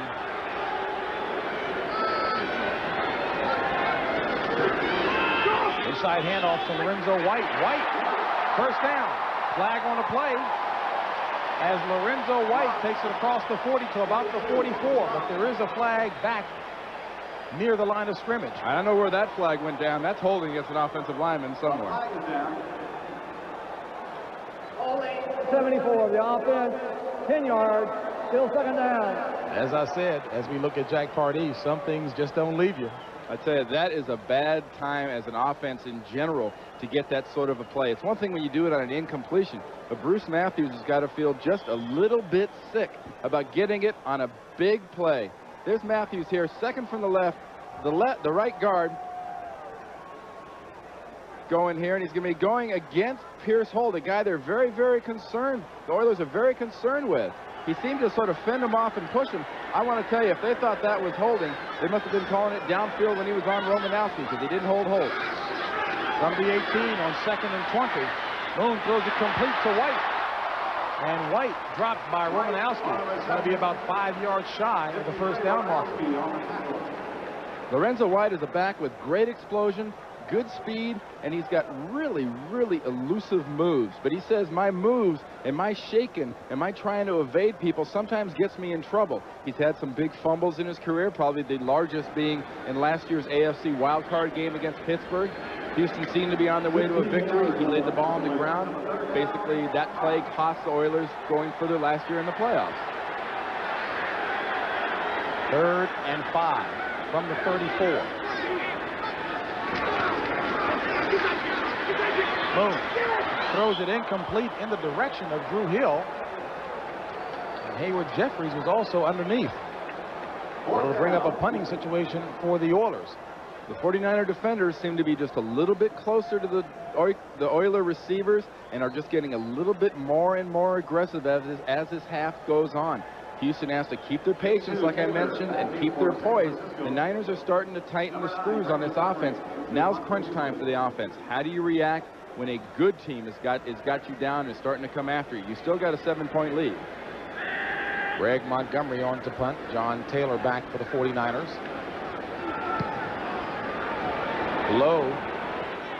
Taylor from the 24. Loses the ball. Gets it back. Loses it again. Recovered by the 49ers.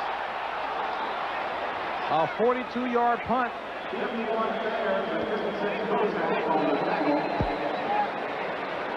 John Taylor hasn't been doing this for a few weeks.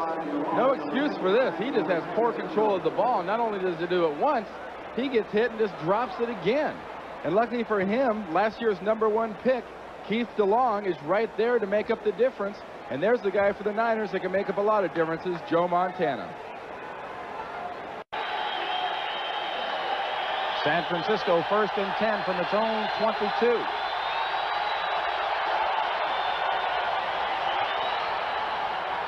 To Jerry Rice, incomplete.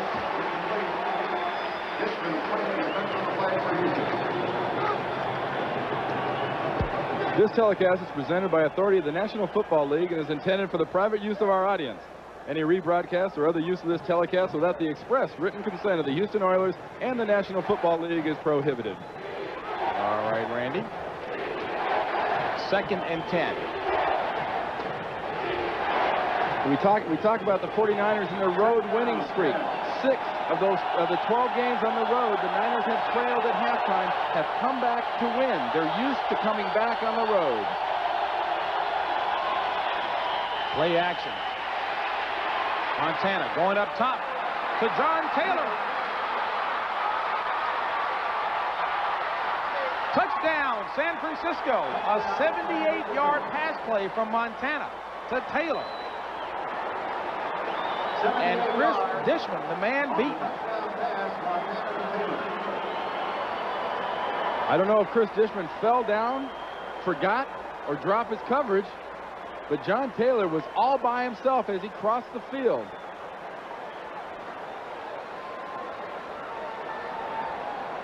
And I thought Taylor was playing with a bruised lower back.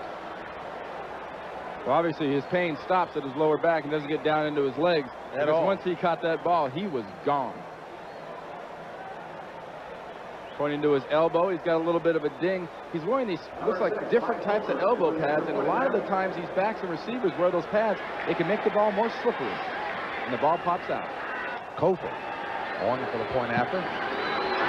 It's up, and it's good. So San Francisco, at the 10:04 mark of the third quarter, has tied the game at 14. Third quarter action, 10:04 remaining. Deadlocked at 14 apiece. Joe Montana found John Taylor. Not the running shoot, just run and score. 2 plays, 78 yards, grand total of 17 seconds. As Mike Kofor set to kick off for the 49ers.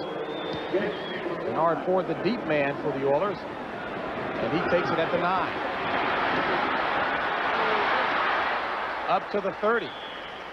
21-yard return by Bernard Ford. And we look at Joe Montana, and let's take a look at his last touchdown pass. You know what this is? This is a case of John Taylor making Chris Dishman look a little bad because Dishman gets out of position, and now you're giving John Taylor a field to run to. Watch the ball almost come out. It was almost a fumble right there. Look at that.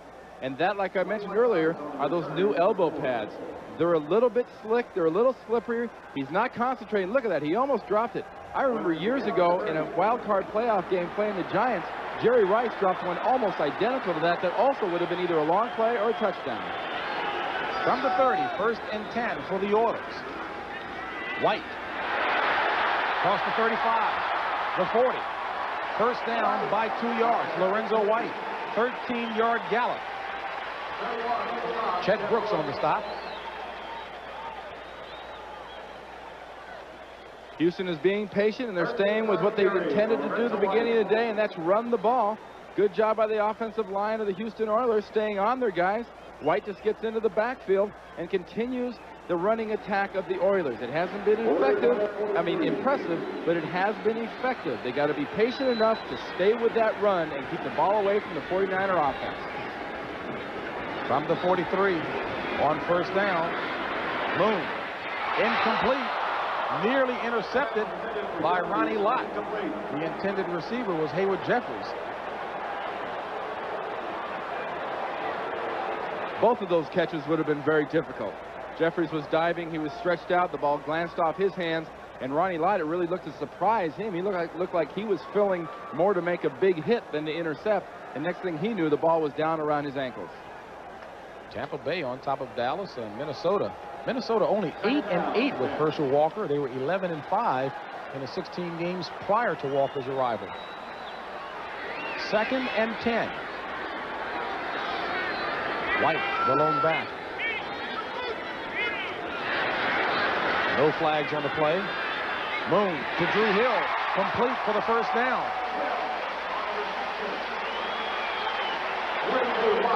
16-yard pass play from Warren Moon to Drew Hill. And we talked about on that last play that it looked like Ronnie Lott was filling up to make a hit. It's a good pass by Warren Moon. Nice catch by Drew Hill. And he knows Ronnie Lott is coming. And watch him come right over the top of Drew Hill. Drew Hill's a veteran. He's smart. He's getting down on the carpet. And Ronnie Lott skids. Look at 5 yards. He skids on his shoulder. Had a little velocity behind that hit. 3 catches for 52 yards for Hill. 1st and 10 from the 41 of San Francisco. Moon going up top. Incomplete. In and out of the hands of Hayward Jeffries. And boy, has Moon placed the balls there today. If there was one wide receiver that is the most concerned about his drops, it's been Haywood Jeffries. He's a free spirit, but he still comes in on Tuesdays, on days off, to come in for extra balls. This one is on his hands. It is inexcusable, and no one in this entire stadium feels worse than Haywood Jeffries right now. The guy who's feeling good is Eric Davis, the left corner beaten by Jeffries. 2nd and 10. 8:16 remaining in the third. Tie ball game, 14-all. Handoff to White, diagnosed nicely by Pierce Holt, dropped in the backfield. 78 Holt on the tackle of White.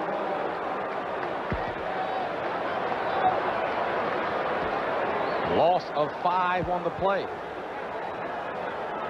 Loss of 5 on the Watch Pierce Holt just come slicing in and completely disrupt this play. He will come in and break it down. Bruce Matthews, the right guard, pulls. Holt's buying nothing in the block, down by Williams, the right tackle, and gets right by him. Nice play by Pierce Holt. Third-year player out of Angelo State, Pierce Holt. 3rd and 15 for the Oilers from the 46 of San Francisco. Here comes Holt again. Flag on a play. Moon runs it. And Moon nailed to the carpet by Ronnie Lott, who then helps him up. But there is a flag on the play. It would appear that hold will be against Bruce Matthews, working on Pierce Holt.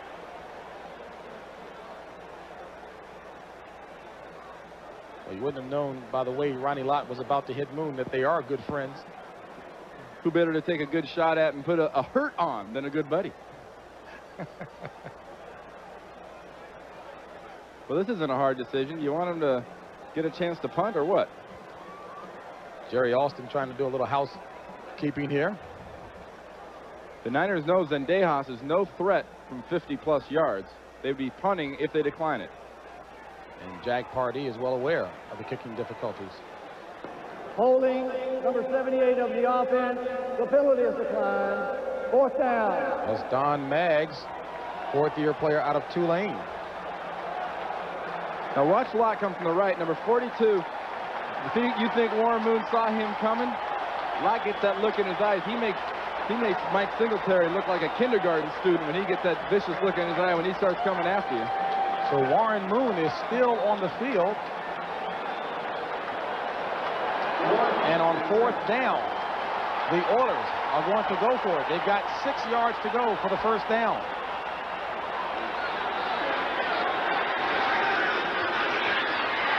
Complete for the 1st down. Curtis Duncan.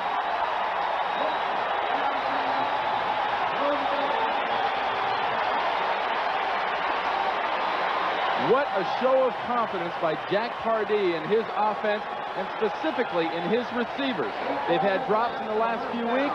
They've had crucial drops today. What's he do? He calls a nice, quick pass play. Curtis Duncan was a crisp pattern. He's got plenty of room in front of him. 1st down. Gutsy call on 4th down. Ball at the 29 of San Francisco. 6:32 remaining in the third. All tied at 14 apiece. Trips left. White, the ball carrier, trying to get to the outside. An 8-yard run, call it 9 by Lorenzo White, and Houston on the march. And an appreciative crowd here at the Astrodome. Packed house watching the 49ers and the Oilers battle it out, all tied at 14 apiece. James Brown along with Randy Cross, 5:56 remaining in the third. And Houston, Jack Pardee's club, threatening. And they're running the ball. They're eating up some clock here. And I got to point this out. The left tackle, Maggs, got called for holding before. He just pancaked Dennis Brown with a great block to spring Lorenzo White. 2nd and 1. White for the 1st down.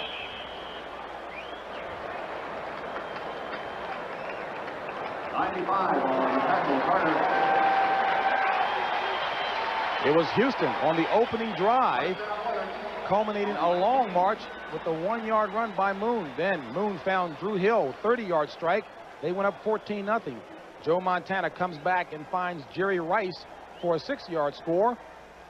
And here in the third quarter, Taylor, John Taylor, a 78-yard strike from Joe Montana. That accounts for the score, and we're all tied at 14 apiece. Warren Moon directing things, 1st and 10. Ball at the 18 of San Francisco.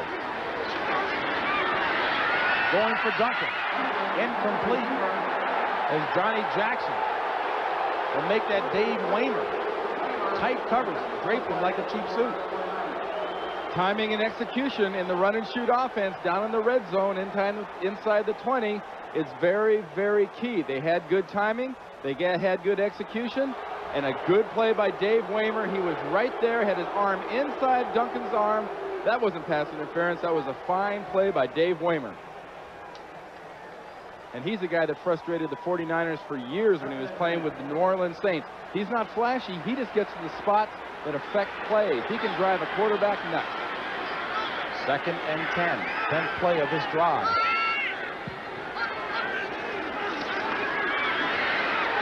Moon. Complete. Touchdown. Houston. Hayward Jeffries.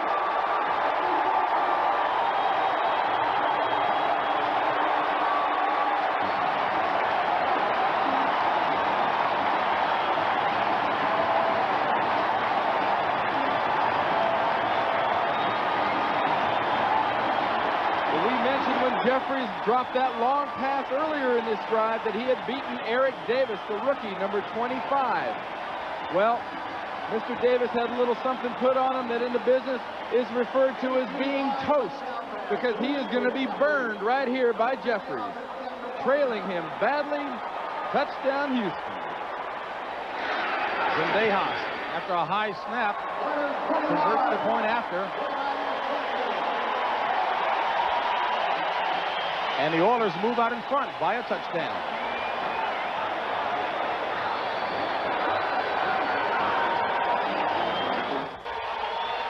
Hayward Jeffries on the receiving end of that 18-yard pass from Warren Moon for the go-ahead touchdown for the Oilers. Tony Zendejas to kick off for the Oilers. And Dexter Carter takes it from the 5. And Carter with an excellent return across the 30 to the 32, about a 27-yard return stopped by Eric Fairs. Now watch the protection Warren Moon is going to get from his offensive line. Very good protection. They're rushing the ball effectively. That slows down a rush. The 49ers told us we've got to get fire. We've got to get people in Warren's face. You see anybody close to him? You see anybody in here? Nobody. Warren is not even worried about it. Fabulous job of not only run blocking, but pass blocking by the Houston Oilers. Big confidence boost that last drive. 4:32 remaining in the third, 1st and 10.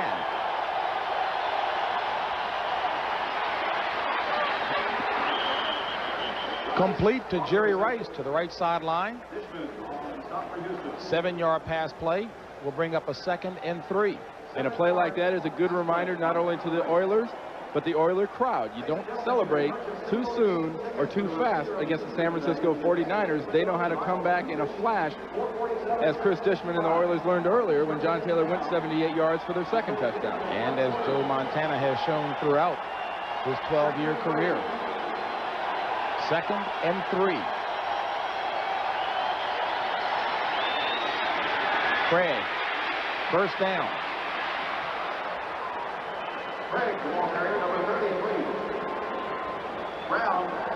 Twisted knee and all, Roger Craig runs for 10 yards on that play. Here we'll see the right tackle, Steve Wallace, and the right guard, Harris Barton, come out leading on this counter sweep. Watch Roger Craig. Look at those knees. Look at him turning. Look at him moving. The hardest working man in football.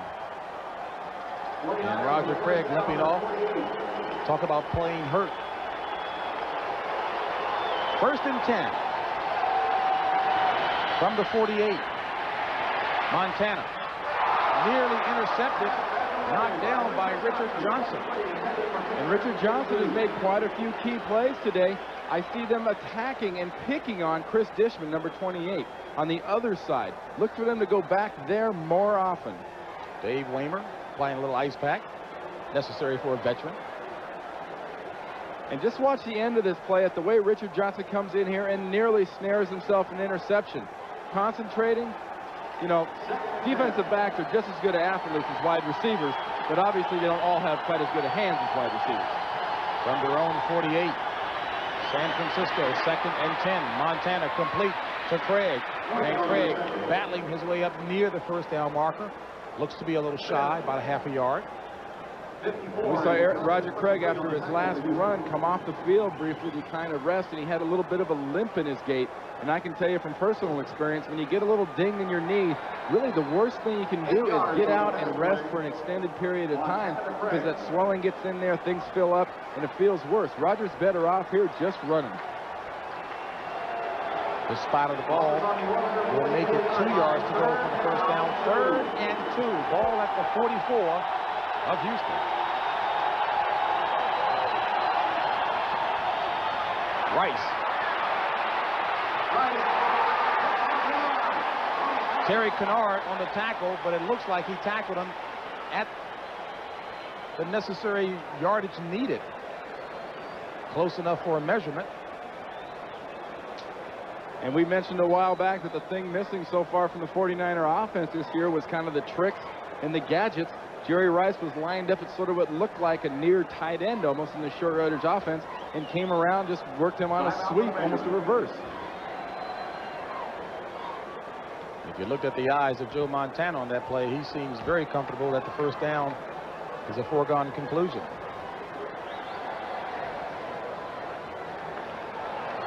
And he's correct.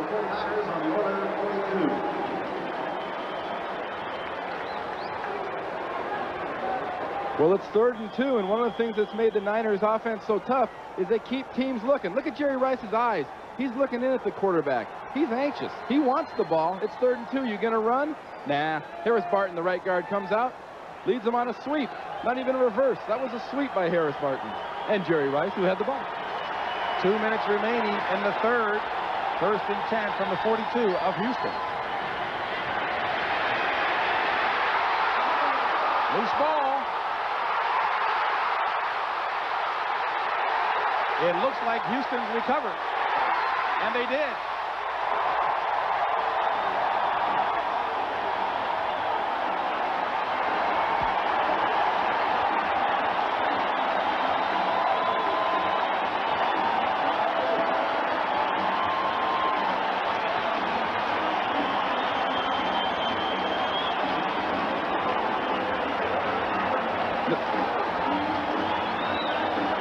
There will be no contention here earlier in the play that the ball was going forward or that Joe Montana might have been throwing the ball. He wasn't. That ball just sort of popped loose.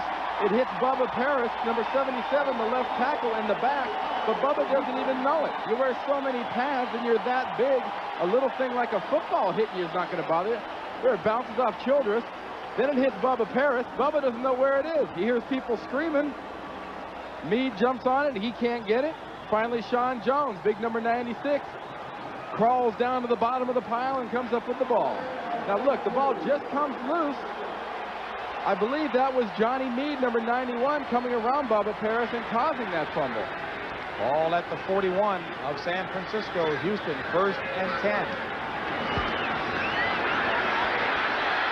Moon. Incomplete. Intended receiver was Gerald McNeil. Eric Davis right there on the coverage. Good coverage by Eric Davis right there. Unlike the last play when he got beat by Haywood Jeffries, he was all over the receiver, came up over the top without touching and knocked the ball away. Davis, a rookie out of Jacksonville State. We'll take one more look at the fumble here. And that's Sean Jones, not Johnny Meade, that makes that fumble happen. And then he comes back and recovers the ball for the Houston Oilers. As he gets in a pushing contest with Roger Craig.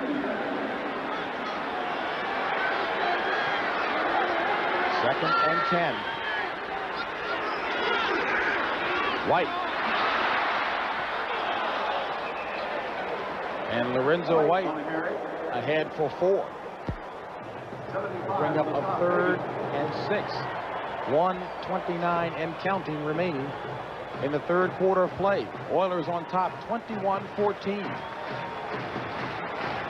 Pierce Holt is having a heck of a second half so far. Watch 78 come through here. Matthews can't get him. He penetrates. You know, a lot of guys are weight room strong. Pierce Holt is good old-fashioned country strong.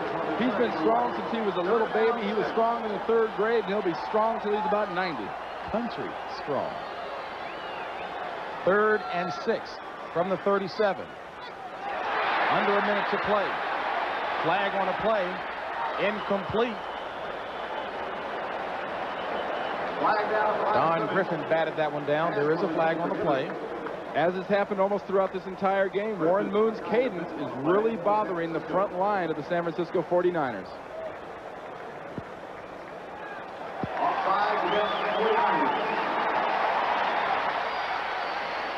Offside, defense left in, 5 yards, still 3rd down.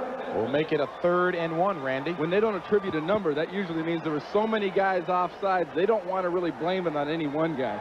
I like it when they make the call, middle of the defensive line offsides. But you guys normally find out on Monday morning. Oh, immediately. If it's the offensive people, immediately. In addition to the film session. They don't forget offensive linemen's numbers. Defensive linemen, they forget once in a while.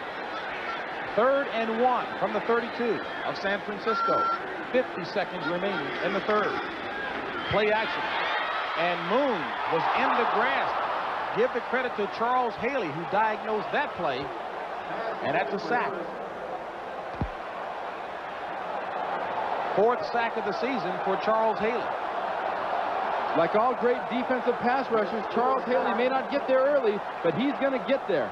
Working against Williams here, number 73. Williams goes down. He's expected to take the fake. He doesn't take the fake. He has complete control of Warren Moon. Good call by the referee. And it's a loss of 4 on the play. Defensive linemen are drilled on that. Action goes away. Check the quarterback for the ball. And the Oilers will go for it on 4th down again. 4th and 5 from the 36. Incomplete and nearly picked off by Ronnie Lott. Lott, 42, broke it up. Intended receiver was Ernest Gibbons. 49ers take over. There's an old saying, fool me once, shame on you. Fool me twice, shame on me. And the 49ers were not about to be fooled the second time on 4th down. First time it was 4th and 6. This time it was 4th and 5. They aren't giving Warren Moon anything. Warren thinks he's got something. All he's got is Ronnie Lott diving in and almost having an interception, diving in front of Ernest Gibbons, number 81. And Kevin Fagan working hard on that line. 1st and 10, San Francisco. 1st and 10 for the 49ers. Ball at their own 36.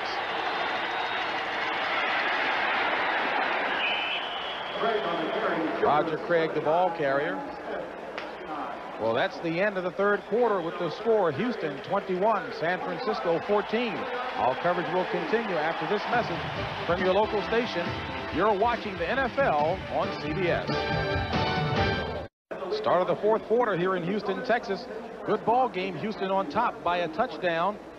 And moments ago, San Francisco's Charles Haley leaving the field. We think he's suffering with a slight groin pull. We'll get a confirmation of that. Well, it has to be serious enough that the 49ers feel they want to go inside and have another look at it. 2nd and 8 for San Francisco. Ball at their own 38. Montana going up top for Brent Jones. Complete inside the 30 of Houston. And James, there's another saying, if you play, you pay. And Jack Pardee and the Oilers went for it on 4th down. And they didn't get it, and you're giving the best offense in the NFL a chance to get field position on the 35. Here's Jones right here, matched up man-on-man with Bubba McDowell, number 25, and McDowell told us, here's a tight end that can get downfield. I think he's every bit as good as Rodney Holman from the Cincinnati Bengals. And he does a great job of getting behind McDowell and getting open. But Houston may have made a very critical error giving the 49ers the ball on the 35-yard line. Pick up a 32, 1st and 10 from the 30 of Houston. Craig. Hit and dropped by Al Smith. Because regardless of what happens here on this drive, and you see Roger Craig limping a little bit and asking for a little relief from the sideline, Don Smith seems to be shaken up down on the field. But regardless of what happens here on this drive, Doug Smith, I'm sorry, regardless of what happens here on this drive, San Francisco is already within field goal range. Could be a very critical error. They went for it on 4th. They didn't get it. We'll be back. This NFL game summary is sponsored by Levi's 100% Cotton Dockers. If you're not wearing Dockers, you're just wearing pants. Well, Houston has done exactly what Randy Cross said. They cannot commit a turnover. Rushing yards, favorite, of course, Houston. Montana and Moon both looking awfully impressive in the statistical department. Right now, Houston on top by a touchdown. They've hung close. They, being Houston, have hung close. They've done a lot of very, very good positive things in this second half. But I have to keep harping on this. I think they made a critical error in going for it the second time on 4th down. You're giving the 49ers that kind of field position. You can't do that to the 49ers. You can't give Joe Montana the ball on the 35-yard line and figure to really win on it too often. As Doug Smith heads off the field, he was hit on the lower leg. He was on the backside of the play, and he gets hit on the lower leg by Bubba Paris. Here's Doug Smith, here's Bubba Paris. Bubba will come down and try to block him, and he gets caught on Doug Smith's left or right leg, actually. It's the kind of thing the Niner linemen are taught. They're taught to block low. They're taught to take the guy out of the play by taking his legs out of the play. And Doug Smith was shot through that right knee of his this past offseason in his hometown in North Carolina. On 2nd and 9, Montana to Brent Jones, complete for the first down inside the 10. Bubba McDowell with the hit, but Brent Jones continuing to free himself. That one a 22-yard pass play. Brent Jones had his best year by far last year, really being highlighted in the 49er offense last year. And this year, surprisingly, the 49ers tight end position has become one of a threat deep. And that's due to the speed and the ability of Brent Jones. Brent Jones is a tight end that's 6'3", 230 pounds, 6'4", who can run a 4.5 40. First and goal from the 7. Carter to the 4. And Dexter Carter, at only 5'9", 170, takes a wicked hit. He was 5'9". He's still 170, but he might be 5'8" after that one. He saw that hit coming, decided to drop down, scrunch his shoulders, and drive through the line. And the next thing he knew, his shoulder pads felt like they were down around his waist. Said he had his best week of practice because he knew he was going to get some time in the backfield. 2nd and goal, ball at the 3. Carter. A loss on a play of about 3. The 49ers for years have been featuring a sweep. They sweep left, they sweep right. You see Guy McIntyre, the left guard, number 62, pulls out. They have Rathman out in front to lead block, but Houston is not fooled. Houston was slanting to their right, 49er left, and read that the entire way. Roger Craig not in the game right now, having retwisted that right knee of his, questionable. Rathman and Carter, the backs, on 3rd and goal from the 6. Play action. Montana throws it at the last moment to Tom Rathman, incomplete.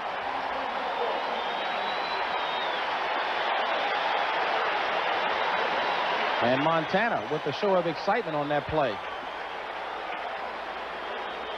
Houston has done a fine job of game planning for the 49ers. They're watching the quarterback. Fuller sees him come out there. He's going to pursue outside, and they've got everybody covered. The 49ers fool a lot of people with this fake sweep. Joe to the right. Look at him. He's mad. Oh, darn. Oh, shoot. This will be a 24-yard field goal attempt by Mike Cofer. 7 of 12 this year, and that is good. So Cofer bangs it through. And San Francisco trailing by 4.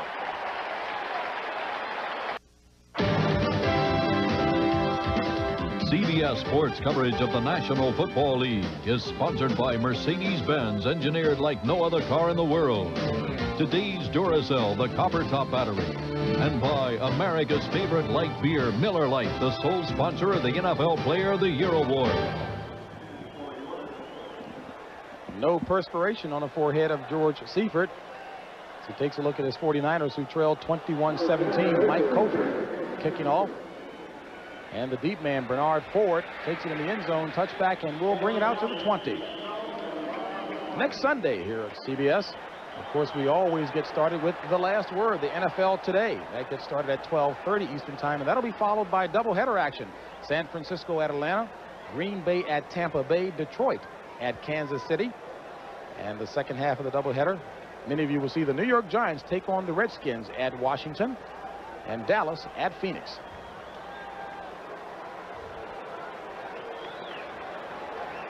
.11:30 remaining in the contest here. Houston on top, 21-17.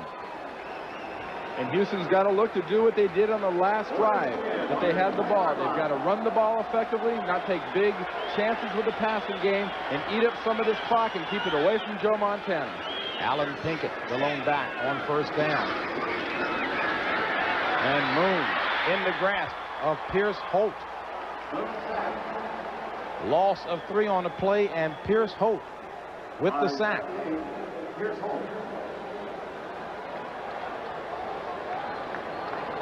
Loss of 9. And here we see Holt, top of the screen, working against Bruce Matthews, the right guard. And once again, Pierce Holt's coming so hard, so low, so fast. Matthews, he just bulldozes him back. Matthews doesn't have a chance. Pierce Holt drives right through the block.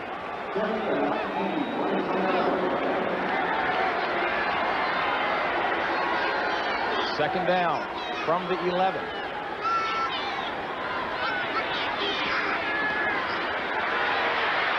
Moon to Pinkett, and Pinkett dragged down. On the reception, Haley. And Charles Haley, who's playing in pain. Pressure applied that time by Kevin Fagan as well. Tight action with 10:33 remaining here in the fourth at the Astrodome in Houston. The Oilers on top, 21-17. James Brown along with Randy Cross and Haley, I mentioned, playing in pain, heading to the sideline. Third down. And the Oilers are faced with a situation where if they don't get a first, they should at least push the ball out around the 20-25, give them decent kicking room to get it down the field. 3rd and 23 from the 7. Complete to Pinkett. And Pinkett with not nearly enough yardage. Dropped by Darryl Pollard. So the Oilers will come on to punt, and San Francisco should be looking at good field position. And they would have been looking at better field position, James. If they would have not made that completion and had to kick from the 7, the punter would have been backed up all the way. Montgomery would have been almost on the end line, and the 49ers would have probably at least would have caught the ball inside of the 50. But John Taylor now won't get this ball probably on the other side of the 40-yard line. Montgomery leads the AFC with over a 43-yard punt average. He'll need it here.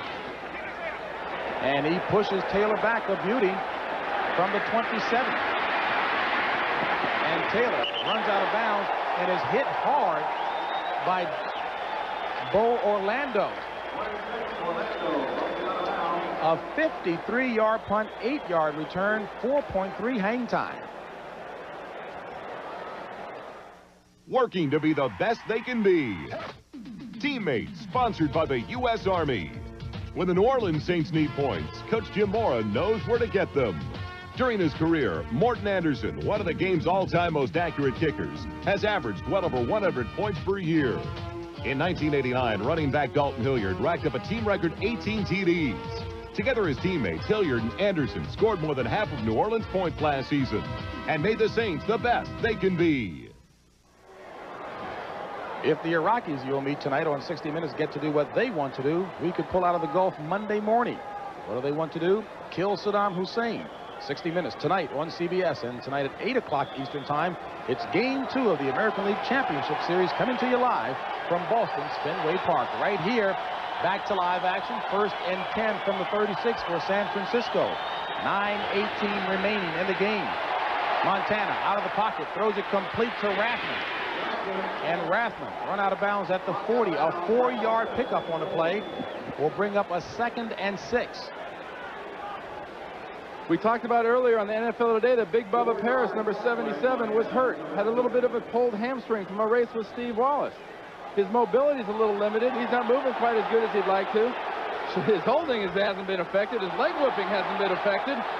Sean Jones said Bubba Paris is the best holder in the NFL. He says he's so good at it, even the referees and officials are tired of hearing about it. And he's supposed to be a gentle giant, huh? 2nd and 6. Complete to Jamie Williams, who's upended after a 5-yard gain. Will bring up a 3rd and 1. Well, Sean Jones got the better of that confrontation last time with Bubba Paris. This time, he makes a mistake. He lets Big Bubba get his hands on him. Look at this, right in his chest. I'm sorry, you're not going anywhere when big number 77, who's listed at 299 pounds, which he hasn't been since the 8th grade picnic. Then what is he really? Get your hands on him. What's he really? Bubba's in the 330-pound territory. San Francisco territory right now, 45-yard line, 1 yard, and Rathman dives for the first down. So San Francisco keeps its drive alive with 7:58 remaining in the game and trailing by 4. Big Bubba Paris. You said he hasn't seen 299 since high school. The 8th grade picnic, I believe is what I said. But, you know, Bubba is a big fella, but his size has not affected him. They were very worried last year that if he didn't have to play, if he had to play all the time, he'd wear down. This is a hot, humid, tough game. Bubba's playing fine. From the 47, 1st and 10. Montana steps up, runs, and drops himself to the ground at about the 48. Al Smith, 54, on the stop of Montana. It would appear, at least you'd have to guess, that Pittsburgh there, we saw that score up there, has scored 29 points. Hopefully, for their sake, one of those was a touchdown by their offense. I'm sure Joe Walton would be a little relieved to finally get some points on the board. First offensive touchdown of the season for Pittsburgh. So Joe Montana's run brings up a 2nd and 4. Ball at the 46 of Houston.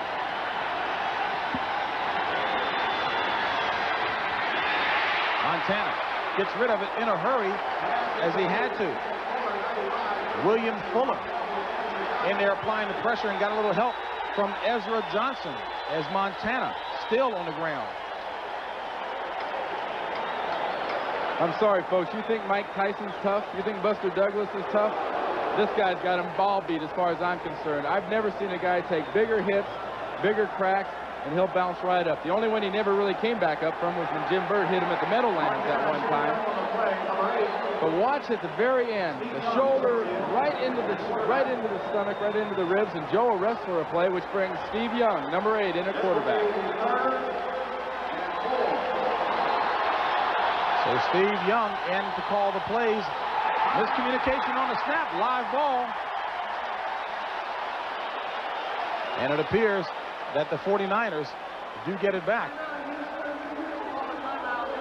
Oh, that's the first timeout. Critical thing. They called timeout. Steve Young fumbles the snap. He thinks it's a live play and drops it. And Ray Childers right there falls on the ball and recovers it. Without a timeout, we're talking Houston ball on the 47, 46-yard line going the other way. And that was an awfully soft whistle. Here you see the ball never gets up there. The center, Jesse Sapolo, puts it back there. He either short-armed it or Steve Young got out of there too fast, and Childers drops on the ball, but suddenly the officials come in and say timeout's been called. Now watch where the ball comes up. Well, no one else reacted. It seemed to be on his fingers. It was on his hands. I think he just dropped it. He might have been stepped on by one of his linemen. Oh, that is critical. Well, when you get calls like that on the road, then you can have a very good road record as well.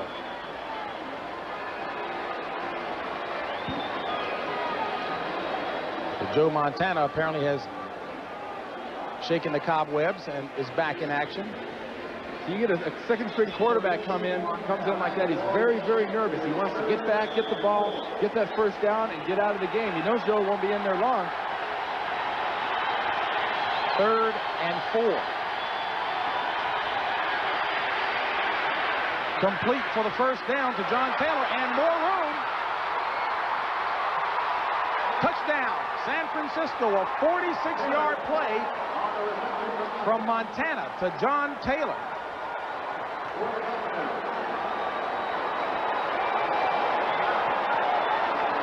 And how many times has it been done by San Francisco? If you'll remember, the first time you ever saw John Taylor impact the NFL, it was as a punt returner. And as a former punt coverer, you learn early you don't hit guys high and try to drag them down on punt returns. John Taylor is a strong runner, and Chris Dishman makes a critical error trying to tackle him high by the jersey. Get the legs, wrap him up, and tackle him. Sloppy, sloppy play by Chris Dishman. Mike Cofer on for the point after. And it's good. So the 49ers retake the lead by 3, 24-21. And Randy, we talked yesterday with Jerry Rice, and he said he and Taylor were looking forward to playing against the talkative one Dishman. They say Dishman talks a lot of mess, as they put it, and they were going to make sure they'd had a few good plays against him. It's just a poor play by Dishman. John Taylor did nothing spectacular. It should have just been a first down and a first down reception. Dishman tried to get fancy. He tried to do something different, and he lost. And we'll get a look here at Joe. Joe's been banged up. Not his usual celebration. He's still got a little wind knocked out of him. Yes. You talk about an almost fumble play being critical, and talk about bouncing back after being knocked out of action for a play. Joe Montana comes back and makes the Oilers pay in the worst possible way with the touchdown strike. Well, we look at the Houston Oilers in the top of this game, and we said, look, they're the number 2 ranked offense, number 3 ranked defense. By numbers like that, they belong to be in the upper echelon of the NFL. This is the key situation. You're down to the world champions. You got to come back now. Now's the time you show your mettle. Take a look at Roger Craig heading to the locker room, and Jack Pardee going through the mind there to come up with something that will work. There's a scoring drive from the 49ers. Taylor, a 46-yard scoring strike as Cofer boots this one from the 4. McNeil. And McNeil dropped at about the 25-yard line. We'll have baseball coming your way later on tonight here on CBS. Prime time, 8 o'clock. It'll be the A's and the Red Sox in Game 2.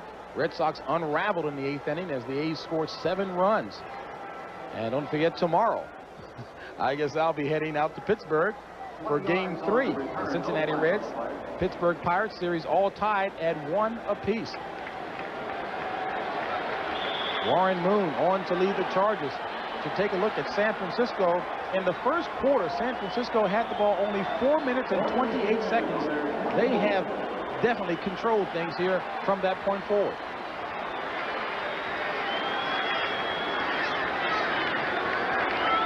From the 24, 1st and 10 for Houston. Pinkett. 2-yard gain, 6:15 remaining in the game as Kevin Fagan on the tackle. And we talked about that time of possession there earlier on that last play.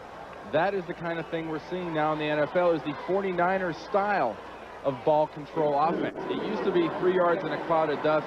You pounded the ball down the field. Not anymore. Houston's showing you the running game, complementing the passing game. The 49ers have done that for a decade. 2nd and 8 for Warren Moon. From his own 26, Alan Pinkett, the lone back.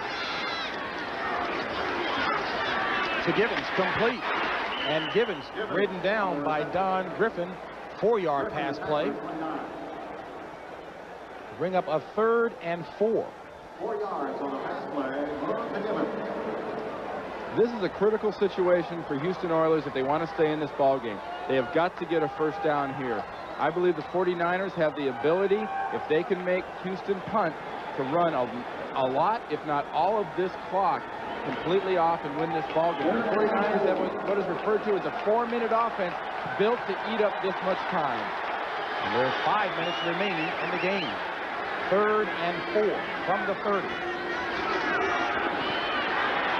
Moon going up top for Hayward Jeffries, overthrown.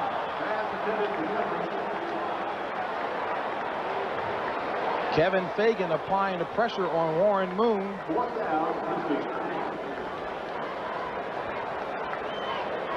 And the Oilers seem to be picking a little bit on the rookie number 25, Davis. He misses on his jam on Jeffries, but recovers well. Never takes his eyes off the receiver. And as he looks back, he knows the ball's coming, but I think he also knows at that point the ball is way overthrown. Greg Montgomery on to punt for the Oilers.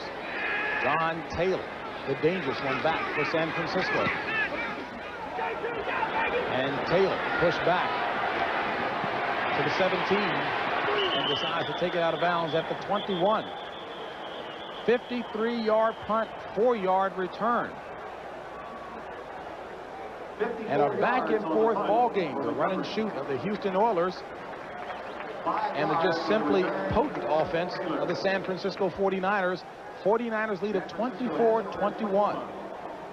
And at this point, you'll see San Francisco and Joe Montana go into what I mentioned earlier, the 4-minute offense. What that is, they're running plays designed to stay in the middle of the field to keep the ball from going out of bounds and stopping the clock. The passing game is not ultra conservative, but receivers are reminded to get 2 hands on the ball and stay in bounds.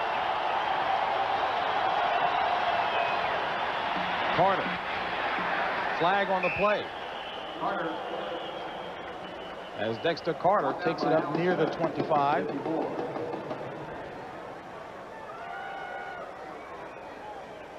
And there's an Oiler player down on the field. Looks like Al Smith. 12 men on defense, 5 yards.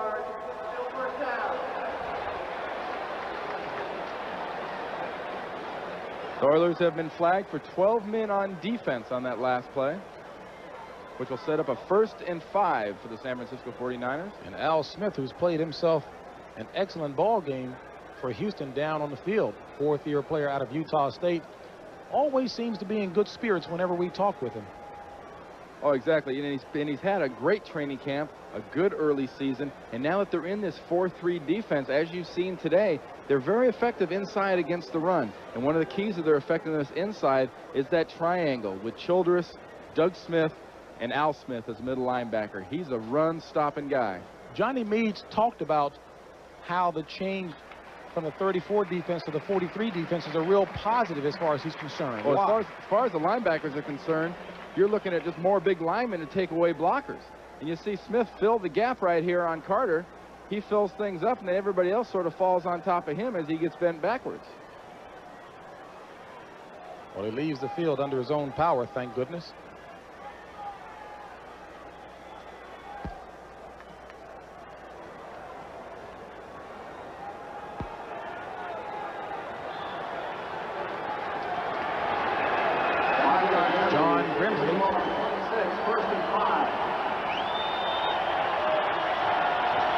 First and 5, 4:37 remaining. Carter has the first down and spins his way up to about the 37. And Doug Smith is going at it with Jamie Williams as well as Guy McIntyre. Doug Smith, another one who's listed at 285. You'll see Guy McIntyre, the left guard's going to come through here and pull. Watch the blocking along this side as they seal off the Houston Oilers' left defensive side of their line. Good job by Jamie Williams to tie it in. You'll see Guy McIntyre pulling. Good block on Grimsley, the middle linebacker. It's one of the reasons Guy McIntyre spent a few days last year at the Pro Bowl in Hawaii for the 49ers. The backfield for the 49ers, Harry Sidney and Tom Rathman. On 1st and 10. Rathman. Gang tackle. 4-yard run by Rathman. And again, Roger Craig retwisted that right knee and went to the locker room. First quarter, opening drive, Warren Moon took it over for the first score of the game. They led it 7-0. Oilers came right back on second possession. Drew Hill, 30-yard reception. Jerry Rice answered back for the 49ers from Joe Montana. It was 14-7 at the half. Then John Taylor opened things up, a 78-yard touchdown reception in the third quarter. All knotted up. Hayward Jeffries put Houston back on top with an 18-yard reception. And Michael Kofor with a 23-yard field goal, and John Taylor with a 46-yard touchdown reception. 24-21 Houston will make that San Francisco. And flags everywhere here. with 2:56 remaining in the contest. Number 74 of the offense. That against Still Steve second Wallace. down. And by getting that penalty, it moves San Francisco into a second and extremely long situation where you're not more likely to feature a passing game. Houston needs to stop them here. And we'll see the movement on the offensive line will happen here. And they got a thing going where you see Big Steve Wallace has had a problem indoors in these Dome Stadiums. But they got to stop San Francisco here if they want to get the ball back. And 11. They need to get to the 48 for the first down. Carter. And Carter is going to be well shy of the first down. 8 yards on the run. And Al Smith, who's back in the game on the tackle. Quick recovery.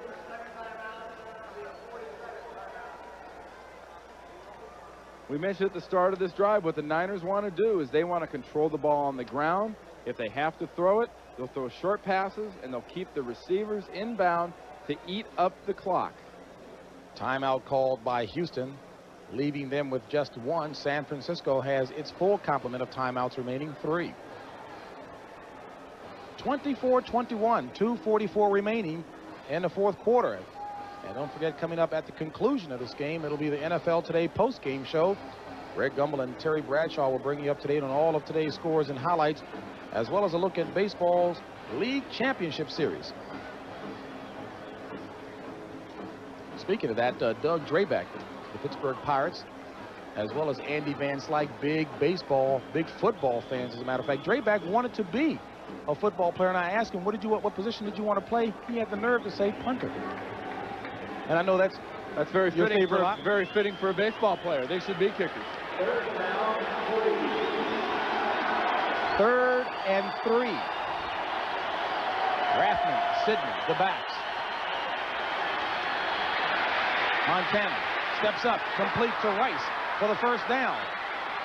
And Jerry Rice inside the 40 of Houston with 2:33 remaining in the game and counting. Al Smith, 54 on the stop. Now watch the way the 49ers just take a nice conservative approach. Joe Montana steps up, flips the ball about 7 yards to Jerry Rice and just lets his receiver work. At this point, the 49ers are 1 first down away from a win right here. The clock is going to stop at the 2-minute warning, and they've got 1 timeout left on the Houston sideline. 2 minutes. And as Jerry Rice has tended to on the sidelines, we'll take a break. San Francisco leading by 3. The numbers. San Francisco on top by 3. 2 minutes remaining in the game. Timeouts remaining. San Francisco full complement 3. Houston with 1.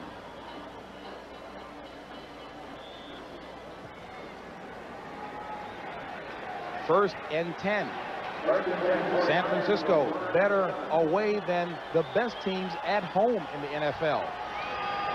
Rathman. 1 yard gain. And keep in mind, if the lead holds and San Francisco wins, they will set a new NFL consecutive road victory streak with 12. And Houston has burned off its last timeout with 1:55 remaining.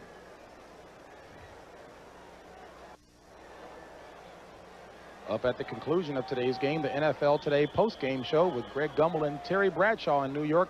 All the scores and highlights from around the NFL. At this point right here, the Houston Oilers have to be thinking fumble, turnover. Because if they don't get a fumble or turnover right now, you can stick a fork in them, they're done. 2nd and 9 for San Francisco. Rathman.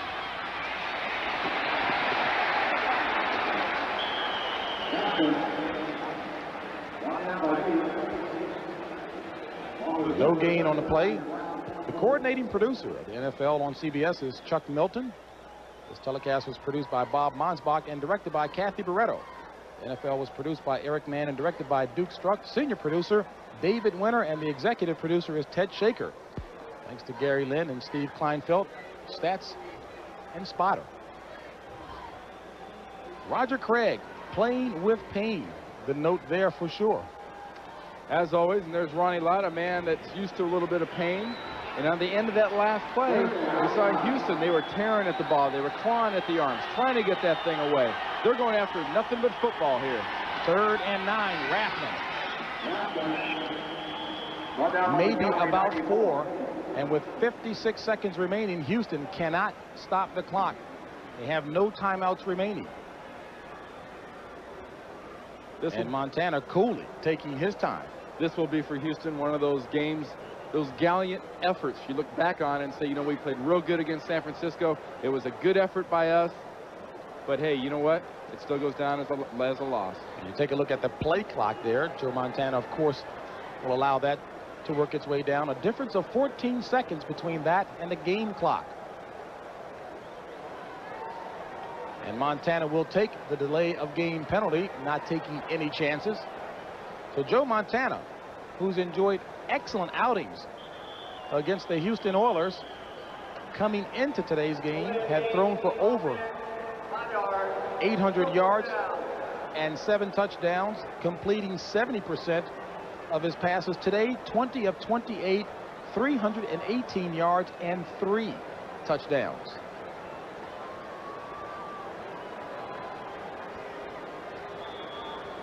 And if I have to look at 2 things that really cost Houston the game, I look back on going for that second 4th and 5 and not getting it. And I also have to look at, I hate to point a finger at a player, but Chris Dishman, number 28, their cornerback, cost them some critical plays on 2 long touchdown passes from Joe Montana to John Taylor.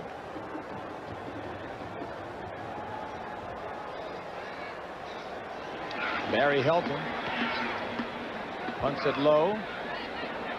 It takes a San Francisco bounce as McNeil can't get a handle on the ball.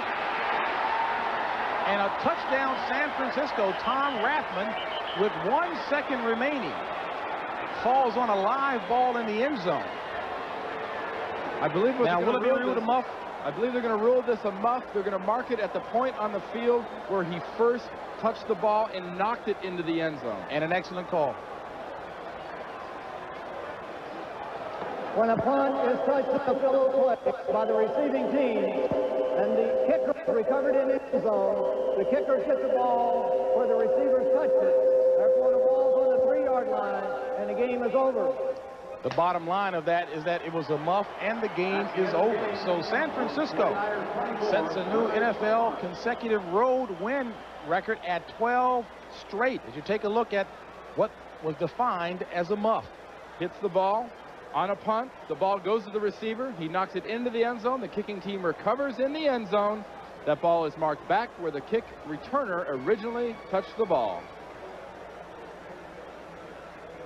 Well, in any case, the Niners come out victorious 24-21. Niners improve their record to 4-0, sitting atop the NFC West division. And Houston, its record drops to 2-3, came into the day sitting in second place behind the Cincinnati Bengals in the AFC Central.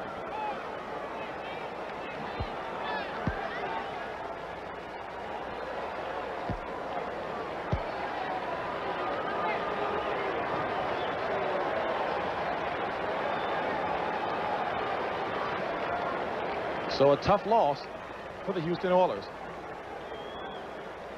And Randy, I tell you, you talked about Warren Moon being a lot like an Archie Manning type.